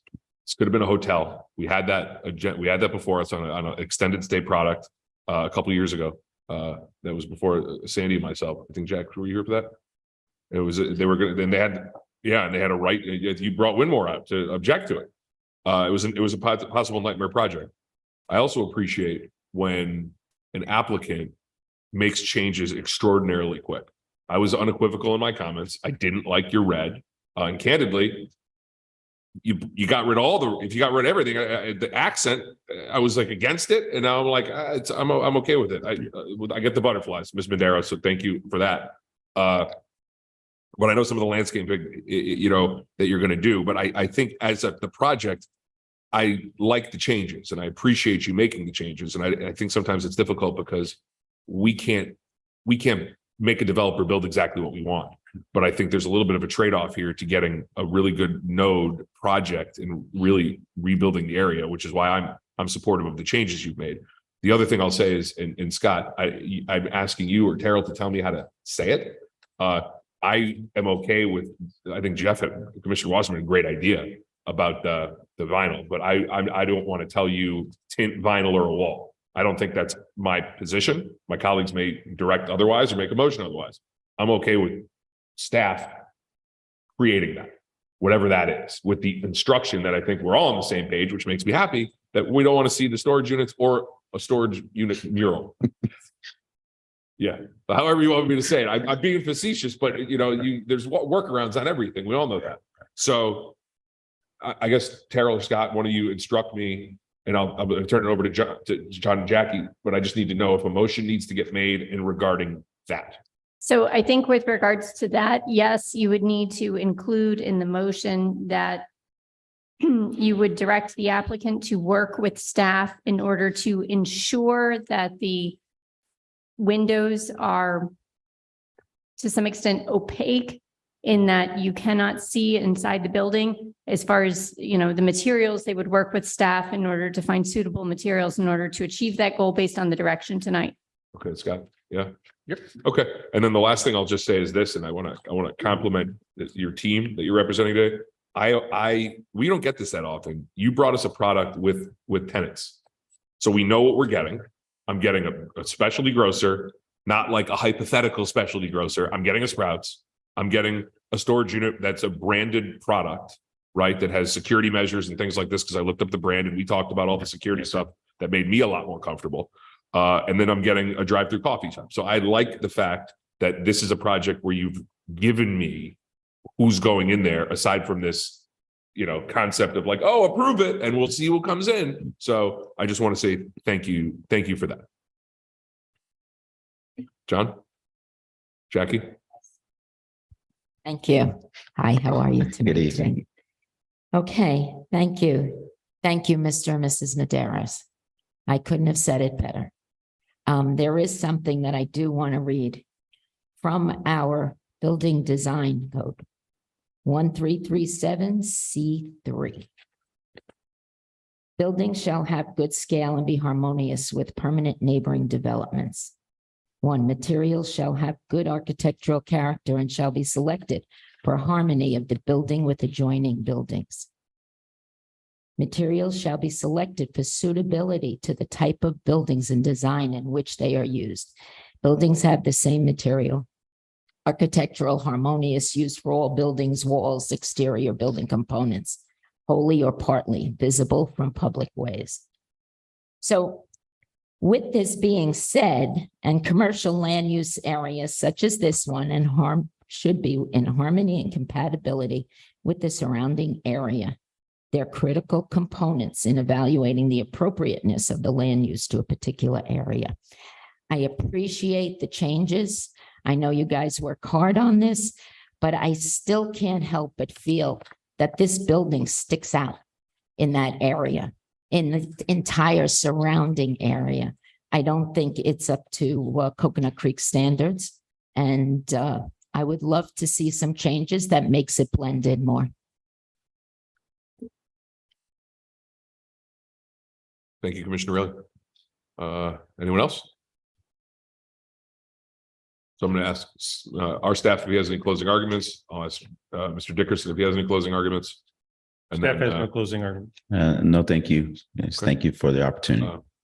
Based on, I guess, my questioning of staff, is there anyone that wishes to make a motion on the item? Vice Mayor. I'll do my best. I'd like to make a motion that the applicant work with staff to ensure that there is no visibility in any of the windows from the exterior, from the outside. And to develop whatever materials that can be used to accomplish that result. Isn't that what you said, Terrell? More or less. I do want to just clarify that that motion pertains to item number 10, which is the site plan, as well as a component of item number 8, which is the self-storage special land use. Correct. Because we will have to vote separately on each item. Correct. Okay, so Do we have some? Vice Mayor made a motion. I need a second. Second. Mayor, can I make a point of order, please? I just want to be clear that you're not being, Can you make points of order? I don't know, it sounded good though. It sounded like it might work. Can you make a point of order? Technically, no, but I think he's asking for clarification. So that's up to you whether or not you indulge him. Point of clarification, point of order, objection, something's got to work. It's not No, a waiver. You I can't just- do that. I just want to be clear that the ground floor is our office and so forth. So those will be visible windows. So I believe we're just saying no visibility of the storage units on the higher floors. I Is think that right? I think that's the Vice Mayor's motion. Are there storage units on the first floor? No, right? No Okay. storage units on the first floor. Then we should be good. Yeah, so the Vice Mayor's motion is to, Storage units on the first floor, but not in the area where the glass is. I think, This is getting real cute. So there are storage units on the first floor, but not where the glass so, is. Dwayne, Make them all. I think we should make that the windows should not be visible from the outside, the units. the units. The units, So but I the think office and space and stuff can be visible, So I think correct? the Okay. motion on the floor that was seconded by Commissioner Wasserman was that the units are not visible. That's fine. That's fair. I Thank you. didn't realize there were units on the first floor. Yes, Okay. but they're I think- internal and not seen Okay. through the I glass. think the unit is the catch-all. Is that Scott? Yes, Okay. Scott, are you satisfied? Are you- I am satisfied. We have no objections if there's office space and it would probably ensure more security. Got it. Okay. So there's the motion, to be clear on the motion, and we'll go through it. Madam City Attorney. So just to be clear, the motion is that the applicant will work with staff to make sure there is no visibility of units from the outside with the materials to be determined by staff.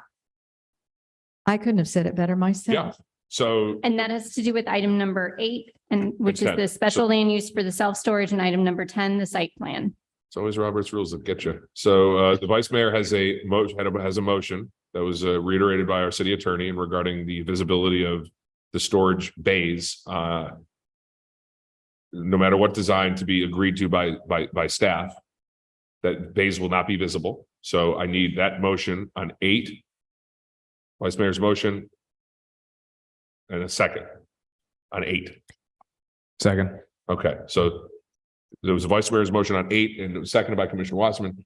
Let's vote on the amendment to 8, and then I'll call that in order. So Mr. Kavanaugh, call the roll on the amendment to item number 8.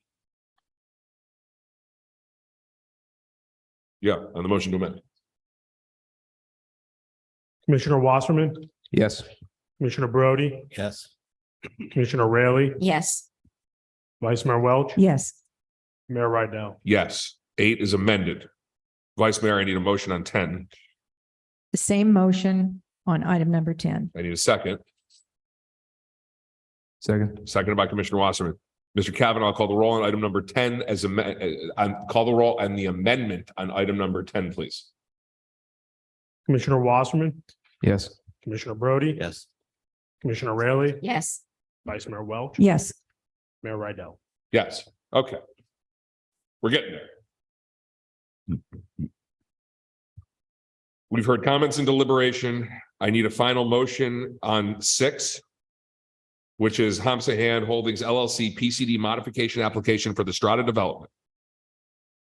move it. Second. Moved by Vice Mayor Welch, seconded by Commissioner Raley. Mr. Kavanaugh, call the roll on item number 6. Commissioner Wasserman, Yes. Commissioner Brody, Yes. Commissioner Raley, Yes. Vice Mayor Welch, Yes, Mayor Rydell. Yes, item number 7 is the chapter 13 code amendment to provide the PCD master business list and the Hill PCD list as permitted of special land uses. I need a motion and a second on 7. move it. Second. Moved by Vice Mayor Welch, seconded by Commissioner Wasserman. Mr. Kavanaugh, call the roll on item number 7. Commissioner Wasserman, Yes. Commissioner Brody, Yes. Commissioner Raley, Yes. Vice Mayor Welch, Yes, Mayor Rydell. Yes. Item number 8, the Hamsa Hand Holdings LLC special land use application for a self-storage facility, amended item to include the condition that no self-storage bay will be visible with materials to be consulted with staff with that addition condition that's been amended to item number 8. I need a motion in a second. move it. Second.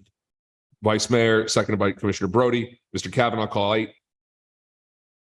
Commissioner Wasserman, Yes. Commissioner Brody, Yes. Commissioner Raley, Yes. Vice Mayor Welch, Yes, Mayor Rydell. Yes. Item number 9, Hamsa Hand Holdings LLC special land use application for a drive-through in conjunction with Cali Coffee Restaurant.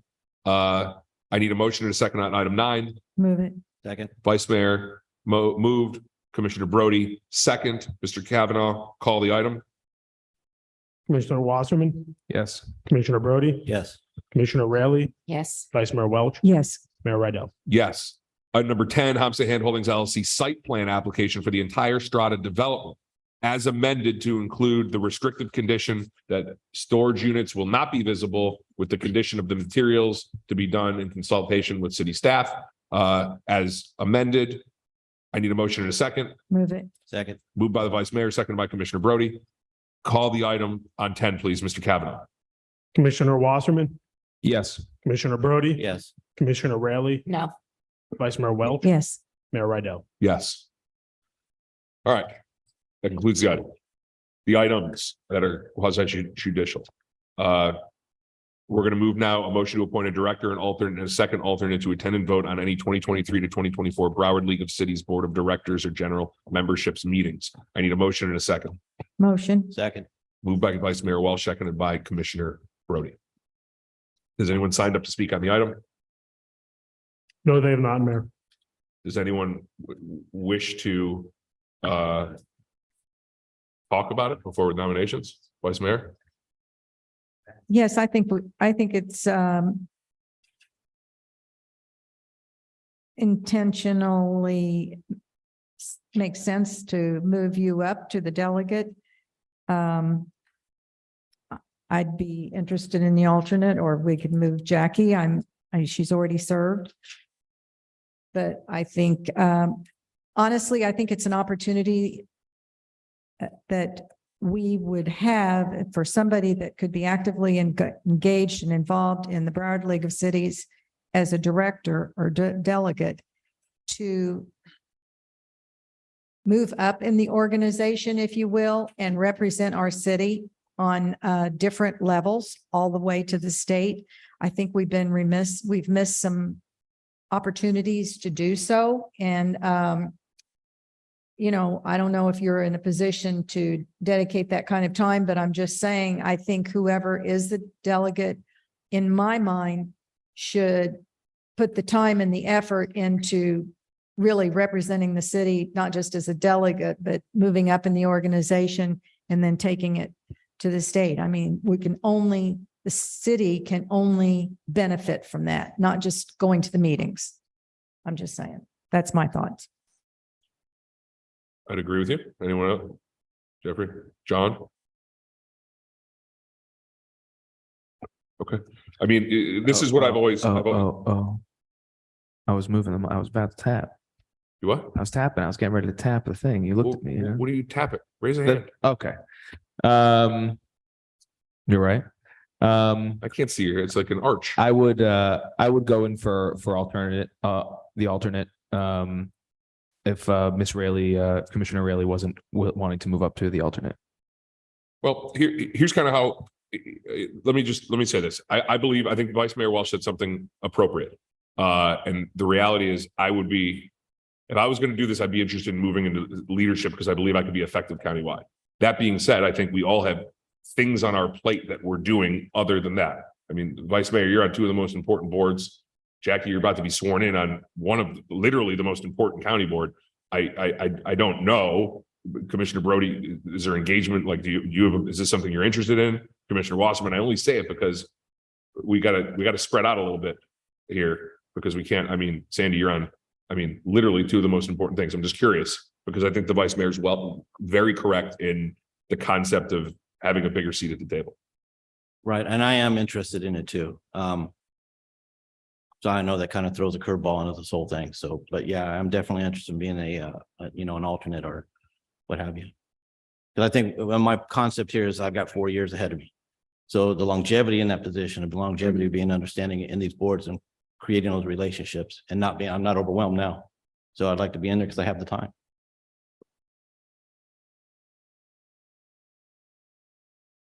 Anything else, Sandy? Okay, so I'm confused at this point. Was someone nominated? There's been no nominations. I Okay. think we're just discussing it. Because I Okay. think the truth is this, Sandy makes a valid point, as opposed to whoever's going to do this, whoever's going to be the director needs to try to step up for leadership in the Sure, organization. I agree with that. At this point in time, I have no interest. I just don't have the time Okay. to be effective. Okay. So, I mean, I have no problem taking, I mean, if you wanted, I mean, I guess just a thought, if I have no problem taking a director position, if John and Jeff, you want to do alternate and second alternate, I mean, it's the quickest way to get involved in understanding the regional issues. I would let Commissioner Brody, if he wanted to be the alternate, I would succumb to that.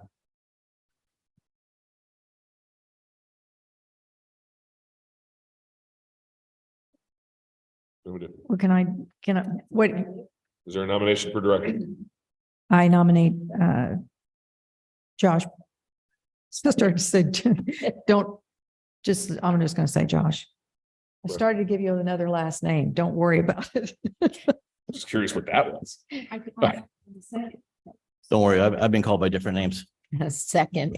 Is there a second? Well, So Vice Mayor made a nomination. Is there a second to the Vice Mayor's nomination? Second. Is there any other nominations for director? My name will be sat as the director's position. Is there a nomination for alternate? I nominate Jeffrey. Okay. Is there a second? Second. Any other nominations for? I'm going to nominate John Brody. Okay, so you don't want alternate. I'll do second alternate. Okay, so is I'll second Wasserman. I'll pass the gavel and I'll second Wasserman's nomination. Taking the gavel back. The alternate will be Commissioner John Brody. Second alternate, is there a nomination? Jeff Wasserman. Is there a second? Second. Any other nominations? The slate will be Rydell, Brody, Wasserman, a lot of J's.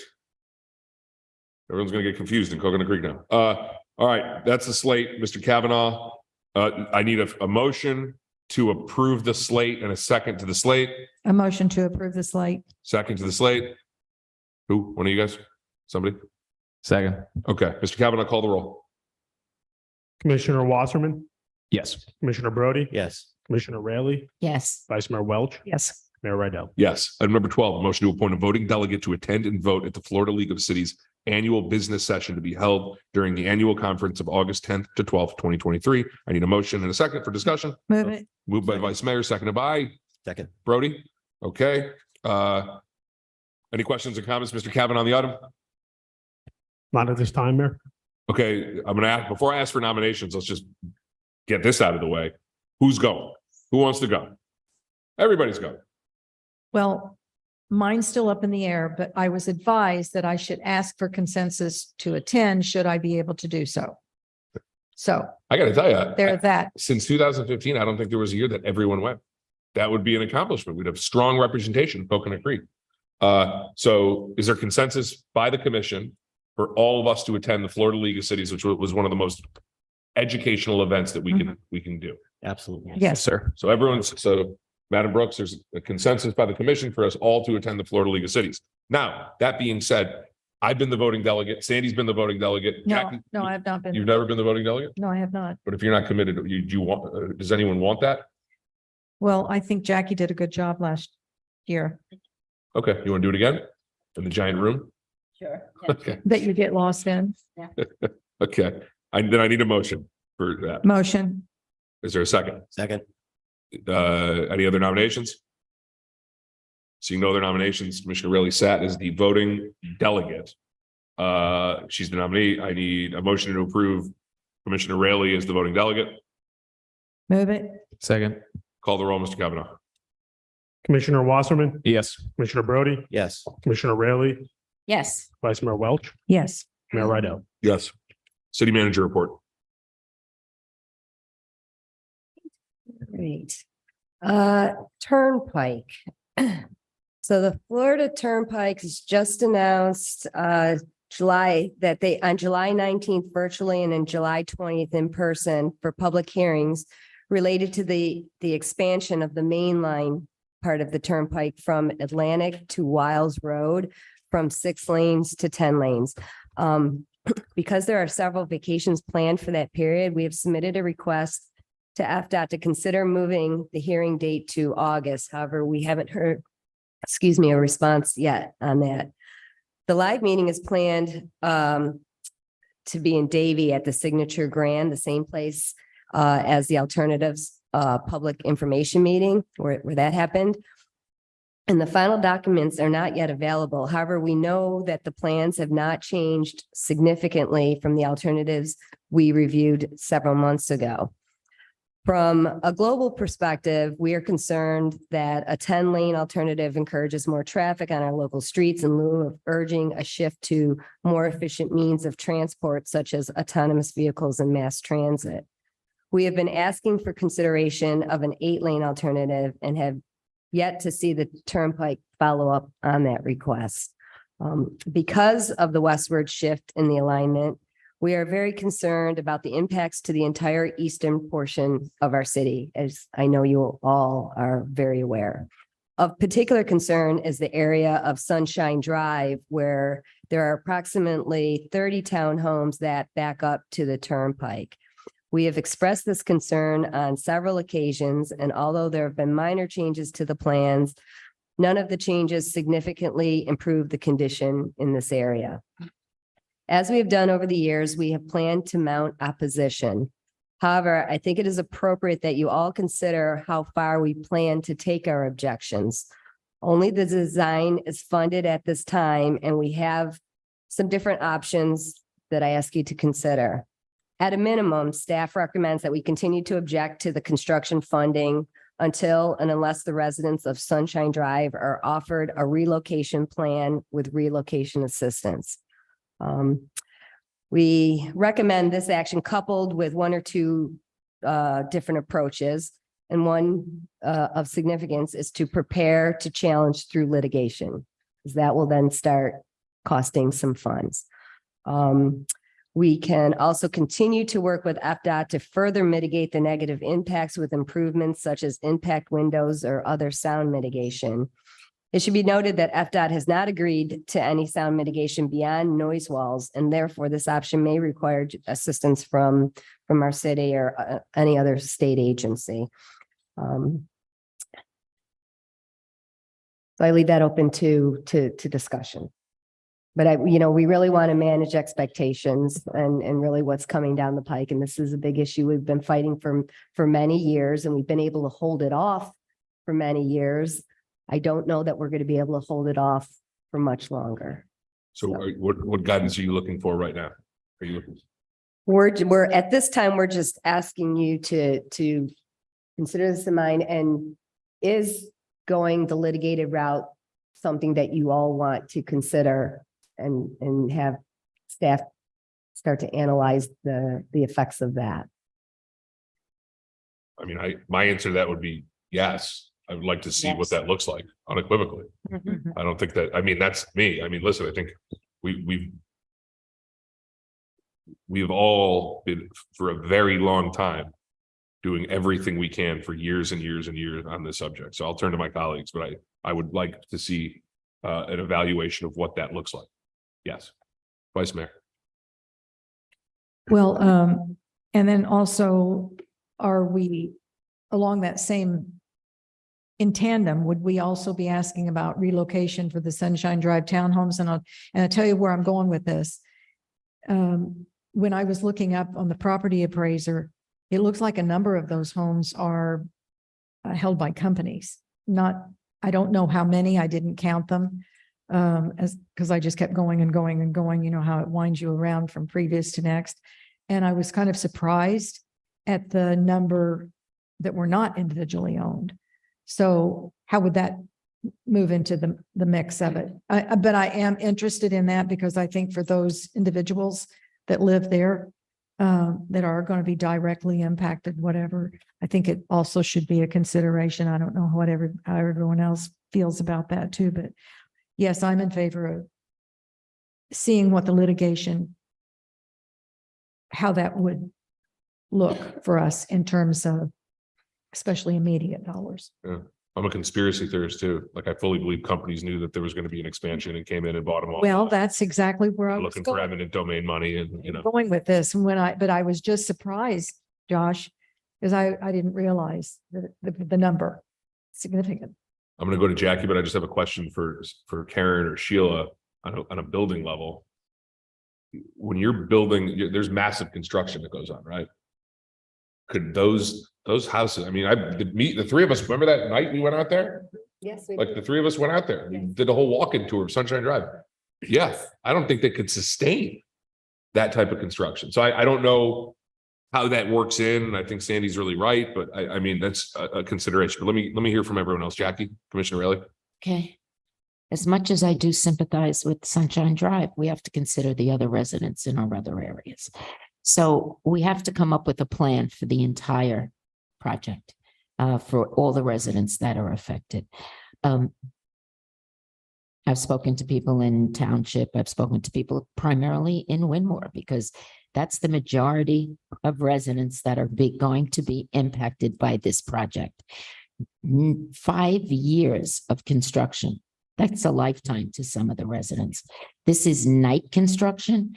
This is lights. This is dust. This is noise. There'll be, and then once and the drilling and the jackhammers, once the construction is done, then what do they have to look forward to? Cars in their backyard, literally in their apartments. The thing is, if we put if everyone is considering impact windows for Sunshine Drive, if the structure can even hold the impact windows, but then our other residents are going to say, well, what about us? So that's something that we have to consider. I am all for, and I've been fighting this battle for many years, right along Sheila and Karen and everyone else. And we've gotten buses and we've gone out there, and even a JA was the last one before they brought it to Signature. We brought bus loads of our residents, and I've invited the other communities actually to come with us in July. So I'm willing to do whatever it takes for this, to fight this. And I think litigation is the way to go at this time.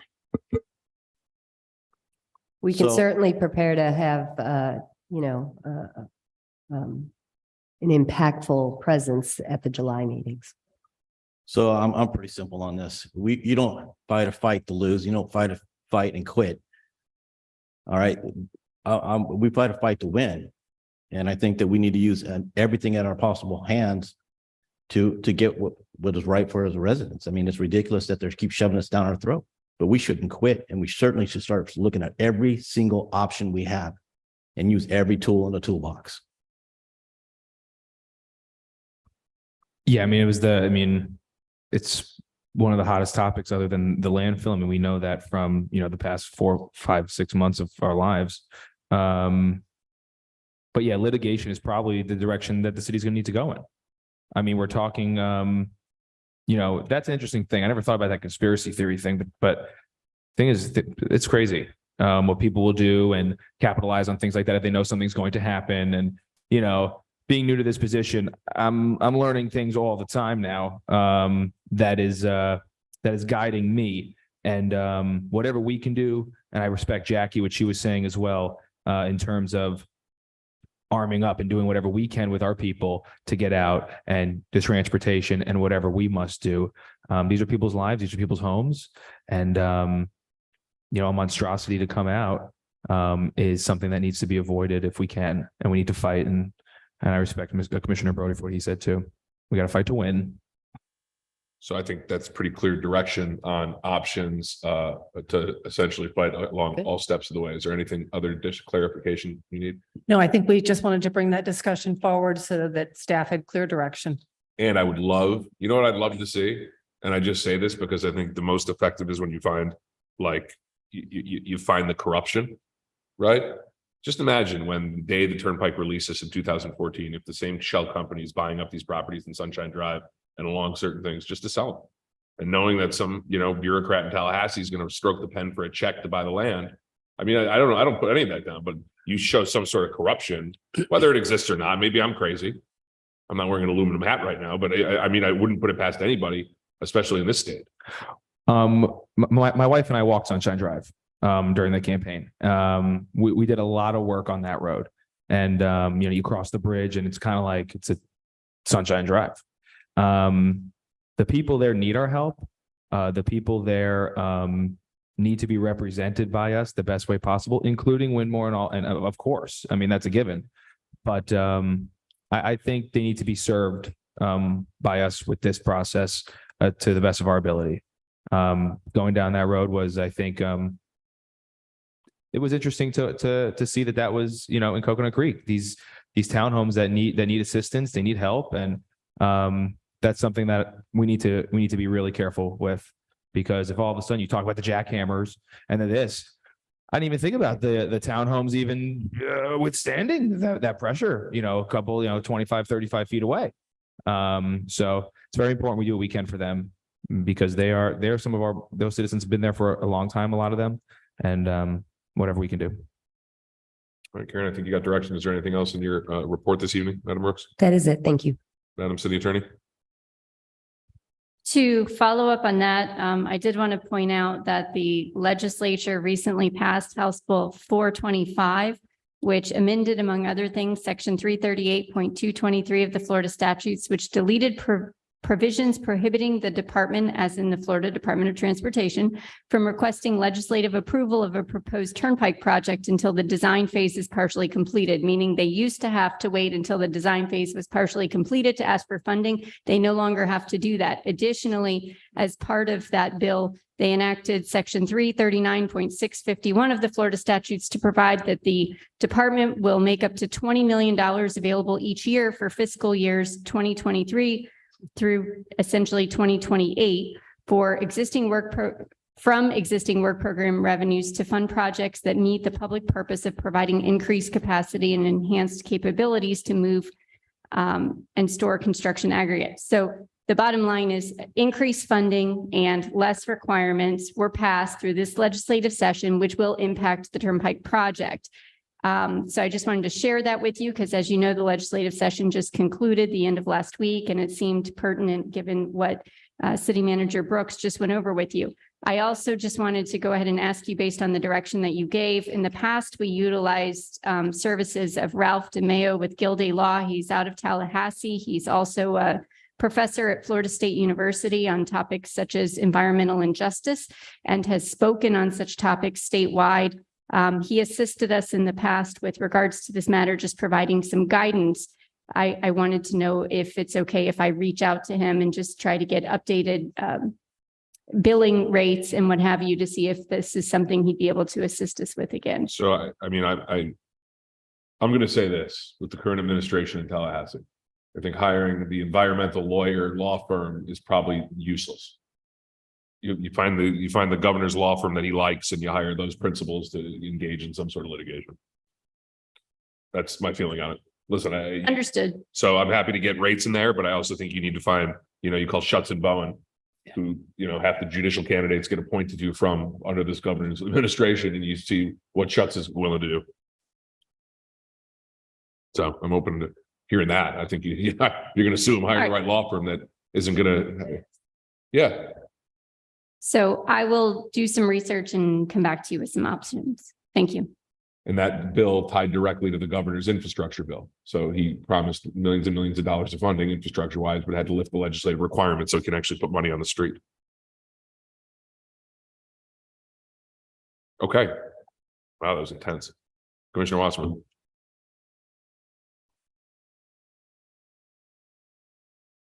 Want to say thank you to the city of Coconut Creek. Everybody was so incredible. My grandmother passed away on Friday, and she was very near and dear to my family. Grandma Sandy was a special lady, and I can't thank the city, the commissioners, for coming to the funeral. For being, I was in shock that just to see you there, and it was very, very meaningful to me. And like somebody on the commission told me, we're family, and I feel the energy up here with everybody is so in sync right now. It's interesting coming up here and doing these votes on these positions and things, because it's all we don't know what to do because everybody, so it's interesting to navigate that as one because we don't know what's going to happen. So I respect that process and doing it for the first couple times. Thank you to the Medeiros family and Angelina. Are you the daughter of the Medeiros? Yes. Very cool. I didn't know. So I respect your viewpoints with the butterflies. I think it was very, I didn't know any of that. So I appreciate that. I'm going to leave it at that. And I love you, Grandma. Thank you. Of course, your family, man. So two things. I'm kind of wearing a proud button lately. I'm going to try to keep this short because my mouth is really killing me. I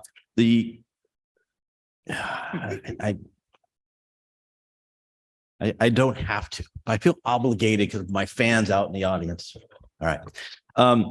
So I'm reading all these emails come through, and I'm seeing the things on our social media about how the police station has been the police have been recognized by our residents. And I think that's a special moment where you see connectivity positive stuff coming from our community about our law enforcement. I think that's wonderful. I also keep my eye on every Wednesday when we get our report about the fire. And I'm so amazed that they're handling so many cases and they're doing it with smiles. I mean, you meet these guys and nobody complains. I mean, they're amazing groups of people. And I just think that, you know, our police and fire, our first responders are amazing people in our city. The other thing is I had an opportunity to go to the wall, the moving wall, memorial wall from Vietnam. And it was touching.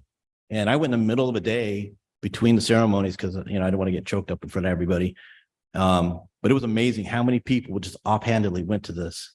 And, you know, I was running into people and all of a sudden they were my friends.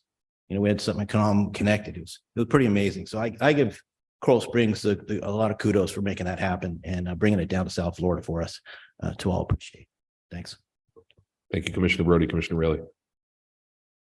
First off, I'd like to congratulate all our award winners tonight. That was great. That was a great ceremony. Thank you all. Also, I want to thank the residents who took the time to send us emails voicing their opinions. So your comments are recognized and thank you. Also, I will be sworn in on the 23rd, May 23rd at a county commission meeting for the Broward County Planning Council. I was serving as a non-elected official. And then once I became a commissioner, I had to resign. And now I'm back on as an elected official. So I'm looking forward to that. Also, I want to wish all the women a happy Mother's Day because every woman has touched someone like your grandma did, Jeff. Sorry for that, that you went through that loss. But everyone, happy Mother's Day. I'm good. Thank you all. Vice Mayor. Okay, thank you very much. I went to the Metropolitan Planning organization meeting today, and they talked about the cities, all 31 cities, local contributions. Currently, we're at is it 8 or 10 cents? Because I saw 8, you said 10 So on the chart. the minimum is 8. They ask for 10, we provide 10. So they're approaching, and not for this budget year, because I made a motion that of those cities that were there that pay, because not all 31 cities pay, that we could make some motion today as to furthering the contributions, because right now, the 31 cities that participate in the minimum is about 196,000. And when you look at MPOs from even other parts of the state, and not even talking about other states' MPOs, and the rates that they use based on, they're proposing one based on small, medium, and large, just like we do with the Solid Waste Working Group, and how that would really up the ante of their ability to even take delegates from the city that have major transportation impacts and take them to speak to the congressman on behalf, much like we do here in the state for projects, which you could do. But just like our current portion is about 5,000, upping it to 20 cents would make it 12,000. So it's not a significant amount of money that we would have to budget. So I just kind of wanted to put that out there, that that's going to be coming down the pike for next year. But even at the increase, it just really makes a huge difference in the dollar amount. And if we up it to 25 cents for medium cities, it would equal 682,000 for the MPO to utilize. And they don't use any of it for salary or in administration. It could be used for travel and advocacy on behalf of getting more money that would come back to our own city. So that was just kind of an interesting. And then Greg Stewart gave he's going to provide some more information on it, but it's something called the Safe Intersection Analysis and of all corridors, and going to make a recommendation to us. It's a basic technology let's just talk about this flooding event that happened in Fort Lauderdale. He said he was stranded up in the parking garage at the Publix, the Greenwise Publix that's down there. And he looked out at the intersections and he said, well, it would be good if they could somehow technology wise alert people, don't leave now, that flooding is occurring in these areas, beware. And there is that technology. And he said it was a very basic technology and it could certainly be used to proactively reroute people either to stay in place or reroute them to not go into the areas that they might not have known were going to be flooded. So I just thought that was kind of interesting. They very rarely have anything that kind of sparks your interest like that and dials it down. I know all of you, I asked Karen to send all of you the follow-up that I had on our Memorial Park workshop that we had the previous meeting, because for some reason, I just really wasn't focusing on what we were talking about that night. I mean, I heard it, I saw it, but I got home and I was just beating myself up because Andy and I that week before had just had conversations about what I forwarded to you. So I'm going to read it into the record because I think it's extremely important, not just for the group that we're recognizing, but for those persons that are here today. I offer the following to be included in the workshop memorial preparations. Include and recognize the African-American servicemen in the Civil War. My husband's a big Civil War buff, so that's why we had the conversation at that time. There were 209,145 U.S. African-American troops who served in this war towards ending slavery and keeping Americans united under one flag. Adding this memorial will help in correcting a great wrong in our history, which has not acknowledged their role in this period, from the American Civil War to civil rights and beyond to the present day. And then additionally, due to the name of the park, veterans, I just feel like it should be inclusive to all veterans, not just those that have been in a recognized war. So I just wanted to put that on the public record. And then, much to my delight, after last year, asking our city manager to go on a city tour with me, and she used my map, even though she drove. I know you asked that conversation. So this time she drove, and we didn't have a map, but I had a number of stops along the way. So I told her after, even when I got to one point, I think it was the equestrian park, and I said, step out of the vehicle. And anyway, because to me, visual is helpful for me. And I ask, is it beneficial to you? Because when I talk to her about situations that I see that I want to know if there's a resolution, I always wonder, is someone else seeing what I'm seeing? So that was the reason that we did it. And I felt good about it. I hope you did too. And then I had a resident request, and it's the Dan Godston that is from the Sierra Club that oversees the community garden outside the community center for all of those students that come and volunteer, to take care of that area. And he brings in through Zoom, I mean, scientists and subject matter experts from all across the world for them to be educated on. But anyway, he had a vision. He wants to see another community garden. And I know the obstacles of getting a spot and finding a nonprofit that will really oversee it and take care of it, so we're not taking away from staff. So I came up with SOS Villages. So I headed him in that direction. He's going to be meeting with them. And I hope that something good comes of it, because he's really done some great work down there in the community center with the community garden and education in that regard. So hopefully he'll be able to do the same in SOS Villages. And when he gets it started, he can share it with all of us at one time. But anyway, that was that. And I missed the lunch bunch, the meaty part of it. And so I missed all of the great turnarounds from all of the cities or from all of the schools in our offenses. I mean, Monarch is like almost dialed down to nothing.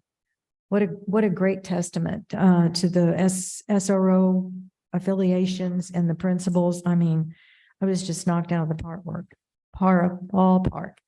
And other than that, see you Wednesday for Teen Political Forum. And I have to do a shout out to Bernadette and Yvonne and Leo, who I don't know why they even brought it up, but they're coming in on their day off, opening up the chamber for those students to practice one more time. So, you know, thank you, and thank you. And I'm not allowed because it's a script. So, and you can't either because you're on the panel. Did they end up finding a school board member? So the young ladies that presented, you had missed that. The young ladies that presented alluded to the fact, I apologize, I should have said something to you. Yes, Nora is going to be able to come. Because they indicated that there was an issue originally and they had asked for other connections. And then I know Christine, it was talking about maybe Debbie Hickson, but Nora's good to go. Debbie had gotten back to me right away because I saw her at the Community Involvement Awards down in, I don't even remember where it was last Friday. And she said, unfortunately, she had time. She was like triple booked. But then we found out that Nora, I'm so happy that she's going to be able to come. So we're good to go.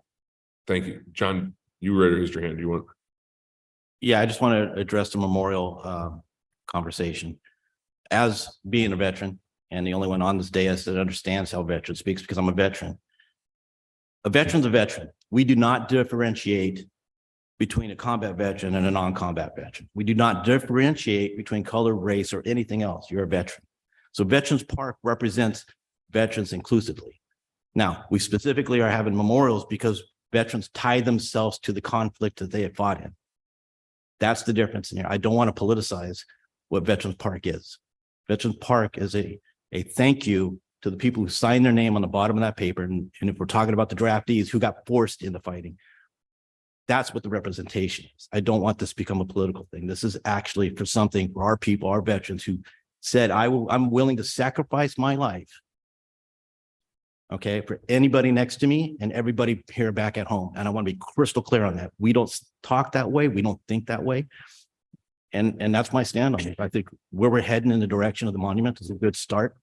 Maybe down the line in 2030, we could talk about adding some things to it when we do the upgrades on the park. But I think we're in a good direction to get everybody to understand that the veterans are recognized and their conflicts. My comments were not trying to politicize anything, Commissioner Brody. It was just to highlight another war that occurred and where I felt a group of those veterans should be included in the memorial. I know last discussion that we had, if I may, Mayor, I'm sorry. Yeah. Thank you. That when we started listing wars and conflicts and making banners and monuments to each war, we are going to leave someone out.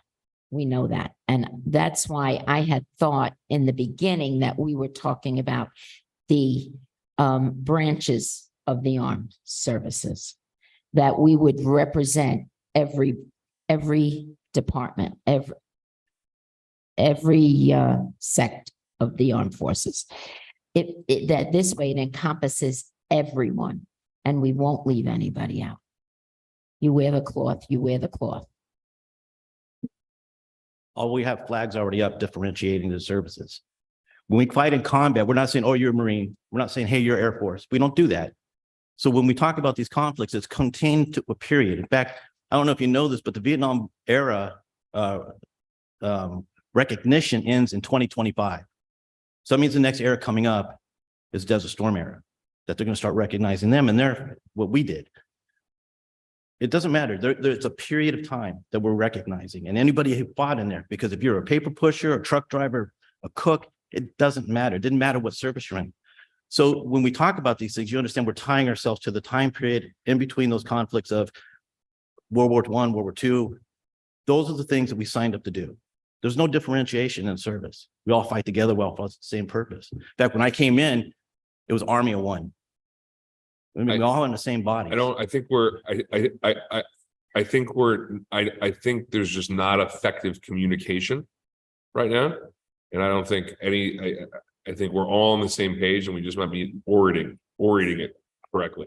Yeah, it's the semantics of we're going around in a circle. I think the circle is the circle. And I could say, I think the vice mayor, your comments about acknowledging African-Americans in a conflict, one of the things I remember early on, Commissioner Raley, was like the Tuskegee Airmen Awards, and the gentleman that lived in Winmore, that was a couple of years ago. I think he sits best, but yeah, I don't think Commissioner Brody, unless I think we're just misspeaking. That's all.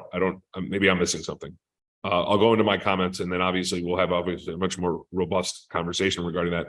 I want to thank staff for pushing the workshop. Hopefully you all can hit reply on your emails and confirm to the June 28th workshop for Main Street. I think it's crucial. I don't know if you're all available, but I urge you, if you have to move a couple things around, do that, because I think that's extremely important, that we are all updated in regarding that. And now, especially with you, Commissioner Wasserman, having a seat at the table now, with things that have been, Main Street's been a work in progress for a number of years, and we have what I would call the developer that's reached the farthest. Is that fair? Yes. Okay, so there's been like 10 or 15 different developers. We got the one that's taking to the finish line. Kudos to staff for the Arbor Day event. I think Valencia deserves like some major award aside from everybody else, but I mean, that lady just runs around crazy. So I got to give you kudos for that. Two things, I'll go three things, then I'll go to the one that may involve a little discussion. When we talk about neighborhood enhancement grants, I don't know how you do this. I'd love to see something with like South Creek. And I only say it because there's no HOA. They don't have the ability of petitioning for anything. They do have some entryways that maybe could do something and look good. So I don't know how that would happen. I don't know when you're talking about an enhancement grant. I just say it to the ether in the hopes that maybe there's some way to say, hey. Some of the things that are included in the project that we just submitted to Broward County for funding through the MAP project has the traffic calming, the resurfacing, the repaving of the roads, but also some aesthetic improvements, the entry features in stamped asphalt and some of those enhancements. And I only say it because I think I think the South Creek community loses a little bit. I think, there's a double-edged sword to that, right? When you don't have an association, you don't have anyone telling you what to do, really, as opposed to the association that tells you what to do. But you also lose out on some of the benefits of wanting to do some of these things. And I would love to see some neighborhood enhancements, because I think that's the city giving money away, and however that could pan out. So that's just my thought on that. To the mothers, all of you, happy Mother's Day. I think we would all be remiss, and a big shout out, if she's listening, to my wife, who's the mother of my lovely children, and to all of you, and happy Mother's Day. And the only last thing I'll talk about is like 60 days ago, probably, we had a little the Friendship Project came in and wanted to talk about naming the Cocoa Plum room Jamie's room, and there was kind of consensus given to name it that way, but I guess there's a little bit of a procedural issue, right? And I guess our city managers indicated, and I'll let her say it, that there was a more of an vision of like this dedication as a room naming. And Karen, I'll let you chime in on it. And I understand that it opens up an interesting door of namings and things like this, but here's what I'm going to say on this subject. And I don't know, Commissioner Wasserman, you weren't elected at the time, but were you here for that? I was here for that meeting. Yes. Okay. So I say it because it's really difficult when you're dealing with memorials. It's really difficult when you're talking about naming things. This situation is a little unique because we have a mural in a room. We participated as a city in a county-wide event where different cities were specifically given certain rooms for the Stoneman Douglas tragedy. And I think we should name the room for the person that it is. Name the room, maybe not a plaque, but just name the room, that room, instead of the Cocoa Plum room, it's Jamie's room. That's the That's my thought and my feeling. I'm curious to hear it because I guess procedurally we don't really have that. And I guess staff's recommendation isn't going to be to do that. But Karen, let me hear from my colleagues and I'll turn to you. So Vice Mayor. Well, if you have something to add, I'd prefer that you speak first because I know we talked about it Wednesday. And I tried to give the city manager a little background on it because I know the previous city manager was here when Samantha approached about it. And The mural? the whole room's concept. I was heavily involved in that with Samantha and the subsequent mural, et cetera, et cetera. And you know, what I think is interesting is that not only that Samantha Novick lives in the city and she has the nonprofit of Friendship Journey and oversees the programs for special needs and dancing that were previously Jamie Gutenberg's involvement. But that subsequently now we have a contract with Samantha and Friendship Journey for 4 years. I think it goes into effect in July. And the city is saving about $50,000 each year by utilizing the services that, as I understand it, Friendship Journey is providing in the way of events and programs for special needs persons of varying ages and for free. And much of it takes place in this room that was mural, and it's even got the orange chairs in there because that was her favorite color. I mean, we have our HOA meetings in there. I just think I said that earlier, but since I was a part of that journey, pun intended, when I sit in that room and the HOA meeting is not so hot, I look over and I think about Jamie because I look at those orange chairs and, you know, it really has a whole different look to it. So, you know, if the plaque is the only thing that is possible, but truly it is Jamie's room, not just for the events that she does on her own behalf, but also on behalf of our city and other events and programs. And it is in the honor of Jamie Gutenberg, for which the room has I don't know how difficult it is to maybe online call it Coco Plum, but can we make it the name Jamie's Room? So what we had discussed last time was that we would add a plaque to it, calling it Jamie's Room. So it really has a dual purpose. I mean, the Coco Plum Room has a sign in glass above it. I'm not sure if it's etched in or if it's just a covering. So that I don't know that, you know, how much it would take to remove that. Or could we just put inside the room Jamie's Room and the outside stay Coco Plum? Well, and so that was what was discussed generally, was that it would really have two names. So the room is not exclusive to her or to special needs. It is used citywide by the community. It's long been known as the Coco Plum Room. So when people go to reserve it, they reserve the Coco Plum Room. It is a part of the design of the building of the rec complex as well. So what we did talk to accommodate this, and we know that it's very sensitive and it's very meaningful to many, is to add the plaque to the wall outside the room. We can certainly add the name in the room, but we would maintain both names for it. So those who are using it as Jamie's Room for special needs and for that can certainly reserve the room as Jamie's Room and call it that and accommodate their needs, as well as maintaining the Coco Plum name for the rest of the community. And we feel that that's a fair way of handling the sensitive topic. So unless I hear directive to otherwise than that would be the way that we're going to proceed. I believe in conversation. That would be suitable. Thank you. Commissioner Wasserman. I'm sorry to disagree, but I do not think that would be suitable. I think when you do something like that and you have a dual name and it doesn't carry what it's supposed to represent. And I don't want to say it's an afterthought, but you know, if you're going to do something, you got to go all in and you got to do it. And I remember being here that night as not a commissioner and it being, you know, a consensus to move forward with changing the name. I do feel that Jamie should be represented properly in that room, not secondhand to the Coco Plum room. That's my take on it. I worked at Stoneman after the tragedy, the year after. What those people went through, what they still go through is it's nerving to think about it as working in a school today.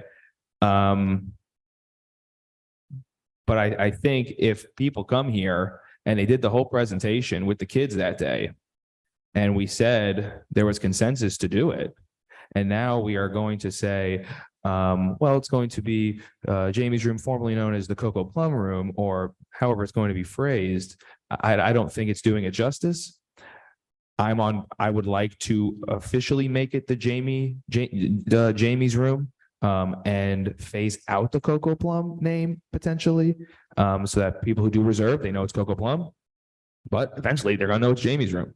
So I mean, I live on Coco Plum Circle. I mean, I love Coco Plum, but I do wanna pay tribute to Jamie if we can. I know she worked very close, and so did Gina with that organization. So I'm not gonna settle for the dual name. So. The consensus that night was to have both, though, just to be clear on that. We were adding the plaque on the outside of the room called Jamie's room. Well, I think that's a little semantical. And I say it only because I think that it's hard because what somebody hears out there is different than what we kind of envision out here. So I think the envisionment was what Commissioner Wasserman probably felt out there, as opposed to us saying, hey, we're dedicating. So that's. And I'm in agreement too. I was under the understanding we were going to change the name. Coco Plum has no meaningful relevance, but Jamie's room does. And it gives it purpose. It gives a meaning to that room. And I think that's more the significant what we're talking here than, you know, people know it by Coco Plum. Well, okay, but that's not significant to anything. Jamie's room is significant. It's a person that we can every day think about and remember what happened. So I'm with Jeff on this 100%. And I will tell you just something that my wife, Jamie, brought up that I just thought was significant is that the room is named innocuously. And I say that because there's kids that go to that room and my wife was very cognizant of that too, just as a different school of thought of saying, hey, it's obviously we remember, but we're adults. It's very difficult for a young parent to be in a room if it's certain things are highlighted. But I think it's been done very tactfully. And I mean it with the mural and the name, you know, it's just a name. And I'm not saying it like that, but I'm saying my wife brought up the perspective of, hey, my daughter learned to dance in that room. Right. And she's like, it overwhelms all of us for what we've been through with the community. So I think how it's done, just as Jamie's room with the mural, I think is a good thing. I just bring up a different dynamic of if we went a little further with it, but I don't think we need to.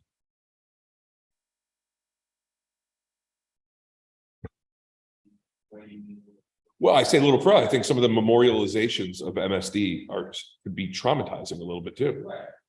So I think if it's just Jamie's room, I don't think there's a traumatizing connotation with that. And maybe traumatizing is not the right word, you know, but you're more remembering Jamie rather than the tragedy of the day. And I think that, yes. Like Jamie's room, she loved the dance and she had special needs kids like that. Yes. And you know, putting a plaque, you know, it's going to carry some of that. I think, you know, people are going to say this Jamie Gutenberg and, you know, then it's going to say something about 214, you know, I think just the name of Jamie's room without any of that historical tragedy, you know, piece to it would be okay. A good thing. Yeah, I would agree with that, Commissioner Wasserman. Okay, so, I mean, direction? I think you got direction, right? I don't know that I got direction because I said that we were going to proceed with the two names unless you tell me something different. So are we telling her something different? I'm saying, yes, we are. Yes, we are. Yes, we are. Jackie? Okay, Okay, yes, we are. direction given. Thank you. And congratulations, Commissioner Raley. And the only thing I'll say, which I think is crucial, is you're going to have a very big seat at a table with a lot of these unincorporated decisions coming up. So I thank you for that service, especially with what we have on our northern end. I have nothing further. I need a motion.